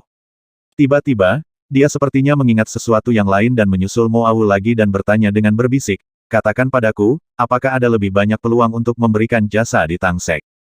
Mo Au menggelengkan kepalanya. Guru sekte memberitahu saya bahwa bumi adalah dunia yang damai. Mungkin ada beberapa perselisihan dan bentrokan, tetapi hanya itu dan jauh dari beberapa tempat lain. Karena itu, beberapa murid harus menunggu lama sebelum mereka dapat memberikan beberapa manfaat. Tapi jangan khawatir, selama Anda berhasil melewati persidangan yang diberikan oleh Sekte Master dan menjadi murid resmi sekte ini, Anda akan mendapatkan sumber daya kultivasi yang dialokasikan setiap tahun. Selain itu, Anda juga dapat membeli sumber daya lain, seperti herbal berharga, biji, atau bagian dan tulang binatang buas yang ganas di tempat lain, dan kemudian menukarnya dengan pil dari sekte. Penyesalan Yuji menghilang banyak setelah mendengar penjelasannya. Dia punya uang dan bisa dikatakan kaya raya sendiri. Beberapa industri di bawah kendalinya selama bertahun-tahun dapat menghasilkan keuntungan besar setiap tahunnya, yang telah dirahasiakan setelah bergabung dengan Joyous Palace. Di tempat tumpukan emas, Tang Xiu mengambil beberapa batang emas. Batangan emas ini telah mengalami peleburan, tetapi esensi emas yang terkandung di dalamnya masih utuh. Setelah memikirkannya, dia kemudian memutuskan untuk memasukkan semua emas, perak, perhiasan, dan barang-barang lainnya di lantai dasar ketiga ke dalam cincin interspatialnya. Beberapa menit kemudian, Yuji dengan heran melihat sekeliling ke lantai bawah tanah lantai 3 yang sekarang kosong. Kejutan di hatinya tak terlukiskan. Master Istana Gembira yang saat itu, Naga Vanquisher Sage, pernah memperoleh beberapa artefak penyimpanan interspatial seperti itu, yang ia peroleh dari beberapa sisa dengan keberuntungan besar. Dia mendengar ruang terbesar artefak interspatial miliki adalah tentang ukuran ruangan, hanya sepele beberapa meter persegi. Tapi sekarang, Tang Xiu benar-benar memasukkan semua tumpukan emas, perak, dan yang lainnya di lantai dasar ketiga ke dalam artefak penyimpanannya. Seberapa besar ruang di dalamnya? Bukankah itu berarti ruangnya puluhan kali lebih besar dari beberapa artefak yang dimiliki oleh Dragon Vanquisher Sage? Tang Xiu tidak ingin membuang waktu dalam pikiran dan perasaan. Tempat ini bukan wilayahnya dan dia telah mengambil semua yang bisa dibawa dan dengan demikian, tidak mau tinggal lagi. Ketika lift berhenti di lantai bawah tanah kedua, dia keluar dan menemukan banyak barang antik, biji berharga, dan tulang binatang buas yang ganas. Sosoknya melintas dan langsung muncul di depan tembok yang jauhnya puluhan meter. Dia melihat kerangka lengkap binatang buas tertentu di lantai dengan ekspresi terkejut. Dia meneriakkan seni rahasia dan, ketika jatuh pada apa yang seharusnya menjadi tulang dada binatang itu, tulang emas puluhan sentimeter tiba-tiba melayang keluar dari dalam dan muncul di depan matanya. Jari tulang dari binatang immortal. Dia bisa merasakan kekuatan immortal yang terkandung di jari tulang ini. Dia menyadari bahwa jika dia dapat mengeksploitasi tulang ini dengan benar, tidak hanya dia dapat meningkatkan kekuatan fisiknya beberapa kali, tetapi juga meningkatkan kultivasinya dengan margin yang besar. Tempat ini penuh dengan harta karun. Hanya mengambil salah satu dari mereka secara acak dan menjualnya di luar akan mendapatkan harga yang sangat mahal. Tetapi bagi Tang Xiu, sisa harta karun termasuk emas dan perak dari lantai 3 tidak seberharga potongan tulang ini. Tak lama kemudian, dia juga memasukkan semua barang di sini ke cincin interspatial dan kemudian menuju ke lantai bawah tanah pertama. Agak tidak terduga baginya bahwa Istana Joyos ternyata telah menimbun sejumlah besar ramuan berharga. Mereka bahkan menyimpan puluhan ginseng milenium liar di sini. Setelah meninggalkan ruang bawah tanah, Tang Xiu berkeliling seluruh pulau yang terisolasi disertai oleh Mo Awu dan Yuji. Dia kemudian mengetahui bahwa kelompok Mo Awu telah menjarah hampir semua barang berharga di situs. Dia bahkan melihat Mo Awu mengeluarkan tempat tidur yang biasanya digunakan oleh naga Vanquisher Sage untuk tidur dari cincin interspatialnya. Itu karena ranjang itu sepenuhnya terbuat dari Golden Silkwood cedar. Aku menyimpan ini untukmu, Sekte Master. Mo Awu rupanya tidak ingin memberi Tang Xiu barang-barang yang telah dijarahnya, tetapi ada sesuatu yang tidak berani ia simpan, yaitu kursi berukir transparan yang terbuat dari batu giok es. Itu beberapa hal hebat yang Anda dapatkan di sana. Tang Xiu terkejut. Memang, Mo Awu tersenyum menjawab, itu sebabnya bawahan ini tidak berani menyimpannya. Tang Xiu menepuk pundaknya dan tersenyum berkata, ambil pil yang mengandung jiwa ini. Aku butuh banyak ramuan herbal untuk meramu 4 pil sebelumnya. Cepat ambil sekarang, lalu ambil yang lain ketika kamu kembali ke 9 naga dan pergi ke pengasingan untuk berkultivasi. Mo Awu tersentak dalam hati dan dengan tergesa-gesa bertanya, Sekte Master, efek dari pil yang diperoleh jiwa ini adalah. Rasa spiritual Anda akan sangat ditingkatkan jika Anda mengambil pil penghasilan jiwa ini, jawab Tang Xiu sambil tersenyum. Mengambilnya setidaknya akan meningkatkan indera spiritual Anda untuk menjadi setara dengan indera spiritual yang dimiliki oleh para ahli Naschen Sol Puncak. Terkesiap, Mo Awu tidak bisa membantu tetapi menarik udara dingin. Kekuatannya telah meningkat dengan cepat, tetapi peningkatan rasa spiritualnya jauh lebih lambat. Perasaan spiritualnya bahkan jauh lebih lemah daripada adiknya, Mo Awen. Karena itu, apa yang ingin dia temukan bukanlah pil untuk meningkatkan kultivasinya pada saat ini, tetapi pil jenis ini yang dapat meningkatkan indera spiritualnya. Sekte Master, Mo Awu sangat tersentuh dan membuka mulutnya tetapi dia menelan kembali kata-kata bersyukur itu. Seorang punggawa yang setia dan setia akan mati demi gurunya. Hanya pada saat inilah Mo Awu akhirnya menyadari arti kalimat ini. Dia tahu dia tidak akan menatap mata bahkan jika Tang Xiu memerintahkannya untuk mati pada saat ini. Tang Xiu menepuk pundaknya lagi dan tersenyum berkata, terus berkultivasi dengan baik. Ini harapan saya bahwa Anda akan selalu menjadi jenderal senior saya. Di samping, Yuji telah mendengarkan percakapan mereka dan sangat iri. Dia juga seorang kultivator, jadi bagaimana mungkin dia tidak mengerti betapa berharganya pil yang mengandung jiwa ini. Kekuatannya sangat mungkin akan melambung tinggi jika dialah yang mendapatkan pil ini. Di alun-alun Istana Gembira, Tang Xiu berdiri diam-diam di atas platform beton persegi 2 meter, mengawasi lingkungan di sekitarnya. Sejak dia mendarat di sini, dia sangat menyadari bahwa konsentrasi energi dunia di tempat ini beberapa kali lebih kuat daripada Kyoto. Dan itu bukan karena arai. Itu disebabkan oleh vena spiritual kecil jauh di bawah pulau terpencil yang terhubung ke dasar laut dalam. Namun, sesuatu membuatnya penasaran. Seseorang, yang tampaknya adalah seorang ahli yang kuat dengan kekuatan magis yang menakjubkan, telah menyegelnya untuk hanya menyebar sejauh sekitar radius puluhan kilometer paling banyak. Pulau terpencil ini bisa saja berubah menjadi surga di bumi. WHOOSH. WHOOSH. WHOOSH. Sekelompok tokoh bergerak berkedip cepat dari jauh dan dengan cepat muncul di depan Tang Xiu. Mo Au yang tampak bersemangat, Tang Guang, Kouako Yamamoto, He Xiong, dan Sue Sa semua orang fokus pada Tang Xiu. Panen yang baru saja mereka peroleh sangat bagus. Bahkan Tang An yang tak terlihat juga mengenakan wajah berseri-seri. Apa yang dia dapatkan bahkan lebih dari Mo Au dan yang lainnya, dan dia memasukkan semua barang berharga itu ke dalam cincin interspatial yang diberikan Tang Xiu padanya. Di mana Gong Wan Er? Akhirnya, Tang Xiu mengambil kembali penglihatan yang mengatur jarak dan bergeser ke kerumunan di depannya. Dia pergi dengan Kitagawa dan belum kembali, jawab Kouako. Tang Xiu mengerutkan kening dan perlahan berkata, kami akan menunggu setengah jam lagi.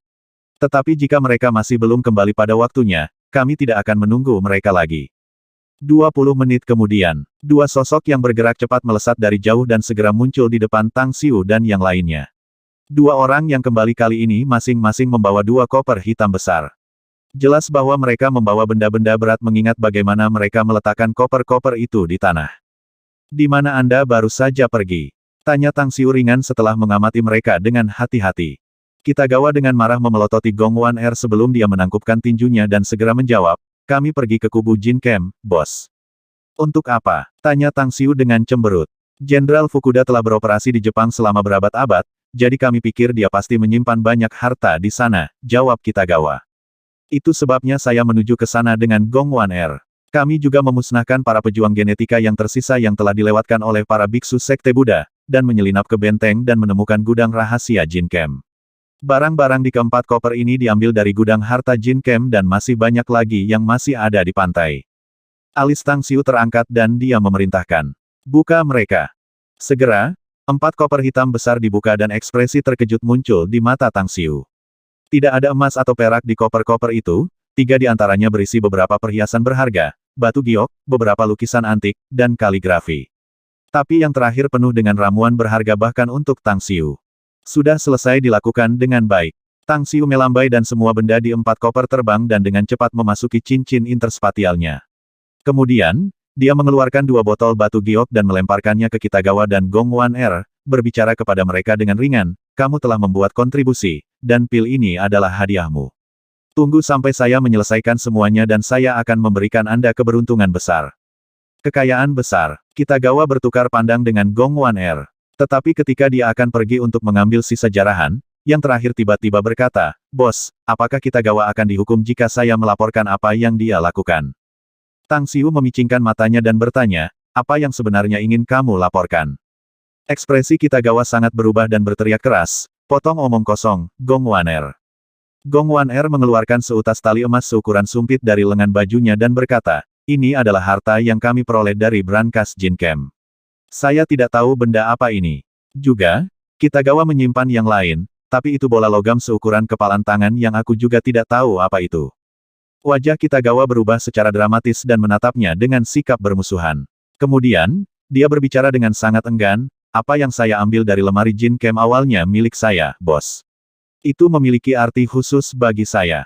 Ambil saja, kata Tang Xiu. Kitagawa menggigil sedikit dan menggertakkan giginya saat dia mengeluarkan bola logam seukuran kepalan tangan. Lalu, dia berkata, ini dia. Itu hanya hal biasa.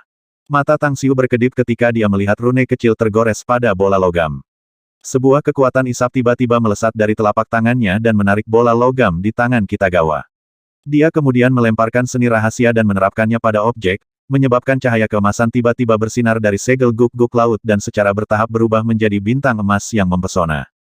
Retak. Bola logam tiba-tiba terbagi menjadi 8 kelopak dan mengungkapkan mutiara tembus seukuran bola pingpong untuk semua orang yang hadir.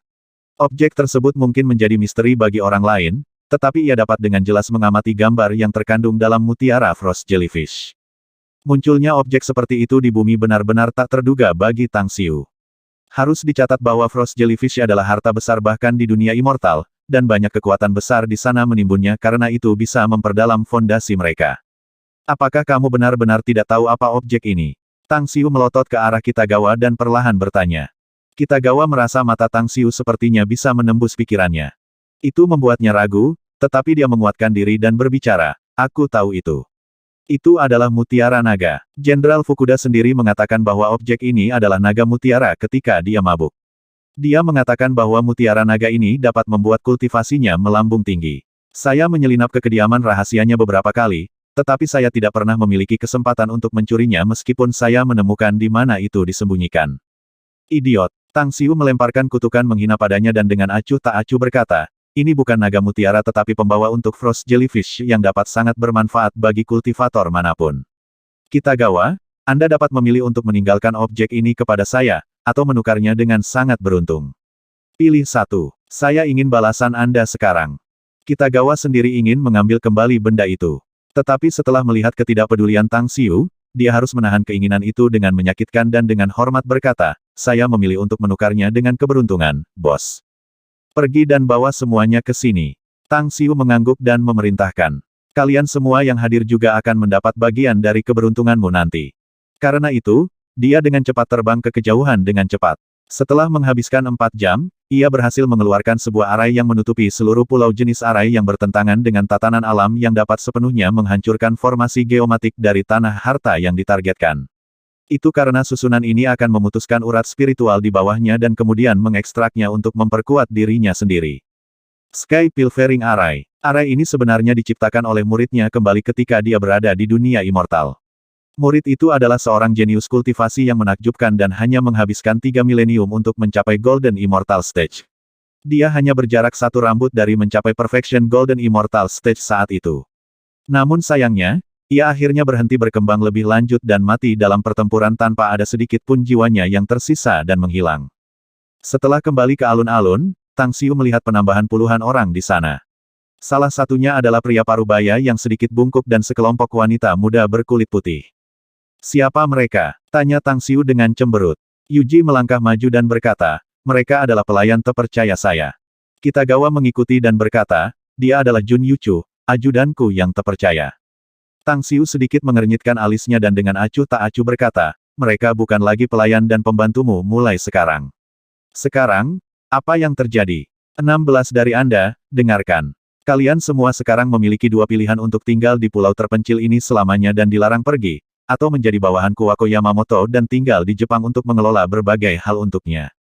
Baik Yuji dan Kitagawa bertukar pandang dan terlihat marah bisa terlihat berkedip di mata mereka.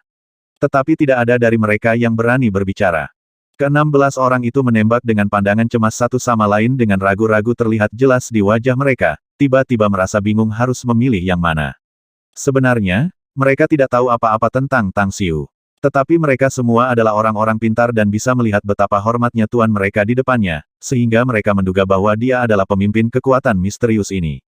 Jun Yuchu datang ke depan Tang Xiu dan menangkupkan tinjunya, berkata, tentang itu Pak.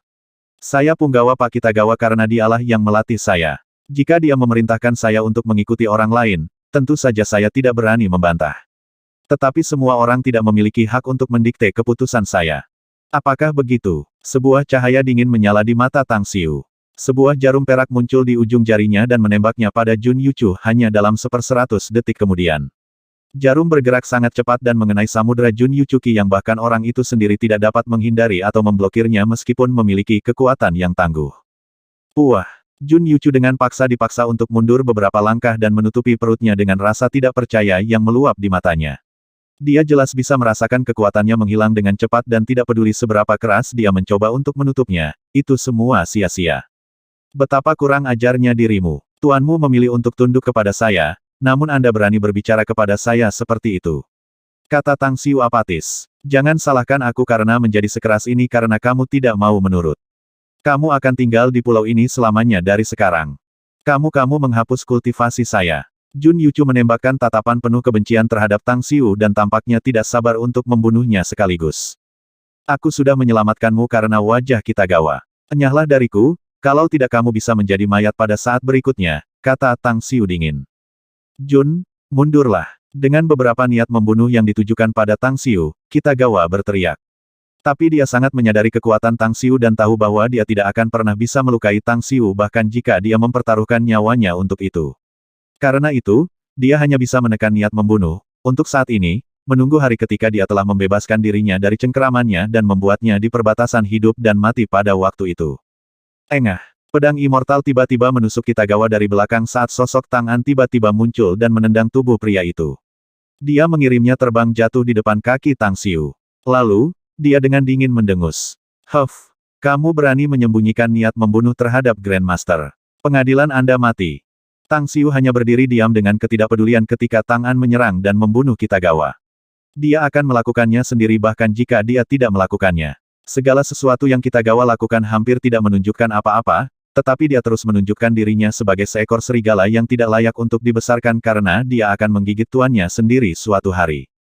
Pembantu Yuji gemetar setelah menyaksikan bagaimana Kitagawa dieksekusi dengan cara yang sangat berdarah dingin, sedangkan Jun Yuchu secara harfiah dipotong menjadi dua bagian oleh sinar pedang tepat saat ia berlari sejauh puluhan meter. Mereka berlutut ke arah Kuwako dengan menggigil dan berteriak, "Tuan. Aku bukan tuanmu, jadi jangan panggil aku seperti itu," kata Kuwako acuh tak acuh. "Selama kamu berhasil menyelesaikan misi yang akan kuberikan nanti, aku bisa merekomendasikanmu menjadi murid formal sekte. Statusmu saat itu mungkin tidak berbeda dari tuanmu sebelumnya, Yuji." Beberapa perempuan ini terdiam. Status yang tidak lebih buruk dari status Yuji. Bukankah ini sama dengan kesempatan-kesempatan untuk bangkit dari bawah ke posisi tinggi? Tang Xiu melirik Yuji yang pendiam sebelum dia segera bergerak untuk membuat lebih dari 20 lingkaran dengan diameter 1 meter di alun-alun. Lalu, dia perlahan berkata, "Kalian semua, duduk bersila di lingkaran. Saya baru menggambar dan mengedarkan energi Anda sesuai dengan teknik kultivasi Anda. Perlu diingat bahwa berapa banyak manfaat yang dapat Anda peroleh dari nasib baik ini akan tergantung pada diri Anda sendiri. Namun, ada hal lain yang harus Anda ingat. Jika Anda merasa bahwa sistem Anda tidak dapat menyerap atau mengandung lebih banyak energi, Anda harus segera berhenti berkultivasi dan meninggalkan alun-alun ini sekaligus." Dimengerti, mereka semua tidak tahu nasib baik apa yang baru saja disebutkan Tang Xiu. Tetapi mereka tahu bahwa itu akan bermanfaat bagi mereka. Mengaktifkan. Berdiri di platform beton yang ditetapkan sebagai mata seluruh arai, Tang Xiu mengendalikan arai setelah mengaktifkannya. Energi spiritual dunia ke segala arah langsung mulai membanjiri alun-alun tempat lebih dari 20 orang duduk bersila. Banjir besar energi spiritual bahkan mengalir keluar dari bawah tanah dan mengalir ke tubuh semua orang. Apa ini? Ya Tuhan, sejumlah besar energi spiritual. Energi spiritual memenuhi sistem saya. Aku tidak bermimpi, kan? Terlepas apakah itu kelompok Moawu atau puluhan perempuan berbaju putih, mata semua orang terbuka lebar dengan tak percaya pada saat ini. Alis Tang Xiu berkerut dan dia berteriak dengan suara yang dalam, "Fokuskan pikiranmu dan buang semua pikiran yang mengganggu. Cepat sempurnakan energi spiritual yang memasuki sistem Anda." Dalam sekejap itu, lebih dari 20 orang tiba-tiba sadar dan memasuki kultivasi berturut-turut. Berdiri di platform beton, Tang Xiu dapat merasakan dua jenis energi spiritual yang mengalir ke sistemnya dari kakinya. Dia mengarahkan energi spiritual besar dari vena bumi ke dalam ruang kosmik kosong di dalam dirinya. Seiring berjalannya waktu, planet pertama tumbuh lebih besar, sedangkan yang kedua mulai tumbuh. Bahkan yang ketiga mulai menunjukkan lebih banyak kilau dan menunjukkan tanda-tanda semakin besar juga. Pada saat yang sama, di sebuah bintang luas di alam semesta yang jauh dengan bentuk kehidupan yang tak terhitung jumlahnya, benda langit yang tak terhitung jumlahnya sedikit bergetar. Lampu beraneka warna meledak dari benda-benda langit ini dan tiba-tiba membuat bagian alam semesta itu tampak seperti dunia dongeng. Siapa yang melakukan ini? Pakar mana yang mengganggu hukum tatanan alam di dunia ini? Pakar super di bidang bintang itu bergegas keluar dari planet mereka dan melayang di luar angkasa untuk mengirimkan indera spiritual seperti gelombang pasang ke segala arah. Namun, mereka hanya bisa merasakan kekuatan hidup dari benda-benda langit yang melewatinya tetapi tidak dapat menentukan penyebab atau tujuannya. Di langit biru, lapisan awan menyebar dan menyebar ketika kolom energi dengan kilau emas turun langsung di atas kepala Tang Xiu. Energi bintang yang sangat besar tampaknya hampir terwujud, menyebabkan susunan formasi mengandung sejumlah besar gaya bintang di dalamnya. Itu membuat Moawu dan yang lainnya, yang saat ini menyerap energi dunia dan memurnikannya, untuk menyerap energi bintang yang bergelombang di sekitar mereka langsung ke dalam sistem mereka. Penyerapan mulai-mulai membuat perubahan di tubuh mereka semacam transformasi kualitatif melalui gen mereka. Kekuatan bintang itu sendiri adalah energi kualitas paling masif dan tertinggi di alam semesta yang energi dunia atau yang biasa disebut surga dan energi spiritual bumi berkali-kali lebih rendah daripada itu. Setelah menyerap energi bintang ini, esens sejati dan kekuatan Buddhis dalam sistem mereka sekarang samar-samar dilapisi dengan lapisan cahaya kemasan. Keesokan harinya, lebih dari selusin wanita berkulit putih ini meroket kultivasinya dan masing-masing level kultivasinya sekarang dapat dibandingkan dengan para ahli pada tahap akhir dari pendirian yayasan. Namun, mereka tidak lagi dapat menanggung kekuatan spiritual yang besar dari bumi lagi. Mereka dengan cepat menghentikan kultivasi mereka dan meninggalkan alun-alun dengan cepat. 2 hari kemudian, Mo Au, Tang Guang, dan yang lainnya bangkit berturut-turut, tidak mampu menahan kekuatan spiritual dan dengan cepat meninggalkan lapangan untuk menstabilkan basis kultivasi mereka setelah terobosan baru-baru ini. Dengan demikian, hanya Tang Xiu, Tang An, dan Gong Wan Er yang masih duduk bersila dalam kultivasi di alun-alun sekarang. Ketidakpercayaan dan frustrasi berkilauan di mata Mo Au ketika dia melihat Tang An dan Gong Wan Er di sana. Meskipun dia telah berhasil menerobos dan sekarang mencapai Naschen Soul Stage, dia sangat jelas bahwa semakin lama dia tinggal di alun-alun, semakin dia bisa menyerap energi bintang-bintang dan dunia, dan dengan demikian, semakin besar peluang untuk terobosan. Kemudian, Tang An memasuki jalur kultivasi sekitar 1 dekade lebih awal darinya dan dapat dimengerti bahwa dia bisa tinggal di sana untuk waktu yang lama. Tapi Gong Wan Er jauh lebih lemah dan paling baik hanya sebanding dengan para ahli di tahap pertengahan Golden Core. Bagaimana dia bisa bertahan tinggal di alun-alun sambil menanggung tekanan energi spiritual yang begitu besar? Saya melihat sesuatu yang menarik di sini, kata Tang Guang tiba-tiba. Mo Au menoleh padanya, menatap wajahnya yang tampan dengan cemberut, dan kemudian bertanya, ada apa? Aku baru sadar aku bisa terus menuai hal-hal bermanfaat hanya dengan berada di sisi Grandmaster, kata Tang Guang dengan sungguh-sungguh. Apakah itu kesempatan untuk memberikan pahala, atau kecepatan peningkatan dalam kultivasi? Sama seperti saat ini, dia benar-benar telah membuat kita istirahat secara kolektif dengan menggunakan cara yang menantang surga. Saya telah mencapai tahap pertengahan Naschen Soul sekarang. Saya bisa langsung menembus tahap akhir jika kondisi pikiran dan fisik saya masih bisa mengikuti.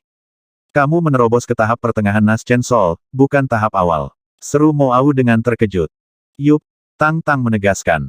Mo Au menoleh ke Suesa dan He Xiong dan bertanya, bagaimana dengan kalian berdua? Anda berada di tahap mana sekarang? Naschen Soul tahap awal. Kedua pria itu menatap Tang Guang dan menjawab pada saat bersamaan. Sepertinya saya telah melangkah ke jalur kultivasi beberapa tahun sebelumnya memang memberikan fondasi yang lebih solid daripada yang kita miliki. Mo Au menghela nafas, tampaknya mencapai kondisi pikiran yang seimbang sekarang. Lihat saja Tang An, dia masih terus berjalan. Aku bertanya-tanya apakah dia juga akan mencapai tahap pertama Naschen Soul ketika dia meninggalkan alun-alun, sih. Senyum di wajah Tang Guang membeku. Tapi kemudian dia menggelengkan kepalanya tanpa daya dan menghela nafas. Yah. Aku bahkan tidak bisa menandinginya dalam bakat berkultivasi atau melalui kesulitan dalam pelatihan. Saya mungkin merasa sedikit malu jika dia menerobos tahap akhir Naschen Soul, tapi saya dengan tulus senang untuknya. Aku hanya menerima begitu saja sehubungan dengan Penatua Tang An karena mampu menyerap energi spiritual dan tinggal lebih lama di alun-alun, kata Kuwako perlahan. Tapi bagaimana Gong Wan Er bisa bertahan begitu lama? Dia seharusnya meninggalkan alun-alun lebih awal dari yang kita berikan kekuatannya. Seharusnya itu situasi atau kondisinya yang khusus, kata Tang Guang. Tebakanku adalah alasan utama mengapa Grandmaster memaksanya tunduk. Kitagawa memang menyebutkan bahwa dia memiliki tubuh yang spesial, kata Kuwako. Tapi Tang An menentang perintah Sekte Guru dan menyelamatkannya dari medan perang saat itu. Tapi saya yakin dia punya tujuan lain. Setengah hari berlalu dan Tang An akhirnya terbangun dari kultivasinya. Tatapannya mendarat di Tang Xiu pertama dengan kekaguman di wajahnya. Tetapi ketika dia melihat Gong Wan Er masih duduk bersila 10 meter darinya, dia segera tampak terkejut dan sosoknya tiba-tiba berkedip dan menghilang dari tempat itu untuk muncul di tepi alun-alun. Apakah kamu tahu ada apa dengan Gong Wan Er? Tanya Tang An begitu dia keluar. Tang Guang mengangkat bahu dan menggelengkan kepalanya. Siapa tahu, dia telah tinggal di sana dalam kultivasi selama hampir 3 hari dan tidak pernah keluar sampai sekarang. Tang An memasang ekspresi aneh dan, dengan beberapa pikiran memenuhi benaknya, berkata dengan suara yang dalam, apakah Anda tahu mengapa saya dihukum oleh Grandmaster tempo hari? Kamu menyelamatkannya, itu sebabnya, jawab Tang Guang langsung. Tapi apakah kamu tahu mengapa aku menentang perintah Grandmaster dan mempertaruhkan nyawaku untuk menyelamatkannya? Tanya Tang An lagi. Tidak, kenapa? Tang Guang bingung. Sisanya juga memandang Tang An, menunggu jawabannya dengan tatapan ingin tahu. Kita semua tahu bahwa Grandmaster telah berkembang pesat dalam kultivasinya dan sekarang jauh lebih kuat dari kita. Tang An berkata, tapi dia harus lebih tangguh daripada dia saat ini jika kita ingin pergi ke tempat itu sebelumnya. Fisik Gong Wan Er berbeda dari kultivator biasa seperti kita. Naga Van Kuiser Sage, Master Istana Gembira itu, membina dan melatihnya untuk menjadi tungku wanita saat itu, sehingga dia bisa melahap dan menyerap kekuatan di tubuhnya dan menjadikannya miliknya sendiri untuk meningkatkan kekuatannya dengan sangat. Saya sudah memikirkannya sebentar. Bagaimana jika Grandmaster yang mengambil tubuhnya? Kultivasinya akan berkembang dengan cepat, kan? Seketika, semua orang tampak termenung. Mereka semua tahu tentang fisik Gong Wan Er. Jika Tang Xiu benar-benar bisa mendapatkan manfaat yang sangat besar darinya, itu akan menjadi anugerah besar yang akan sangat bermanfaat baginya dan Sekte Tang secara keseluruhan. Tapi Grandmaster membenci ide itu, bukan? Tanya Tang Guang perlahan. Dia tidak setuju, memang. Tang An mengangguk. Aku bahkan dimarahi olehnya saat aku menyebutkannya. Tetapi saya akan memberitahu guru tentang hal ini ketika saya sampai di Pulau Sembilan Naga.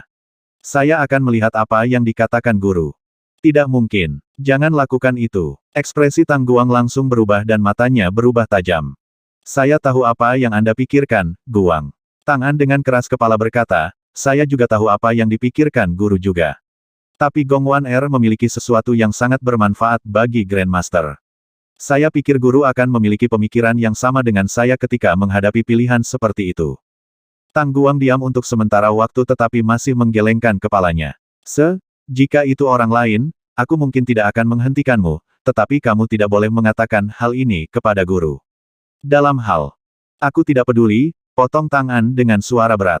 Untuk membuat Grandmaster lebih kuat, aku akan mengambil hukuman apapun darinya, bahkan jika itu 10.000 kali lebih parah dari sebelumnya. Tang Guang buru-buru berkata, apakah kamu tidak suka? Diam. Tang An berteriak marah dan segera menghilang. 1190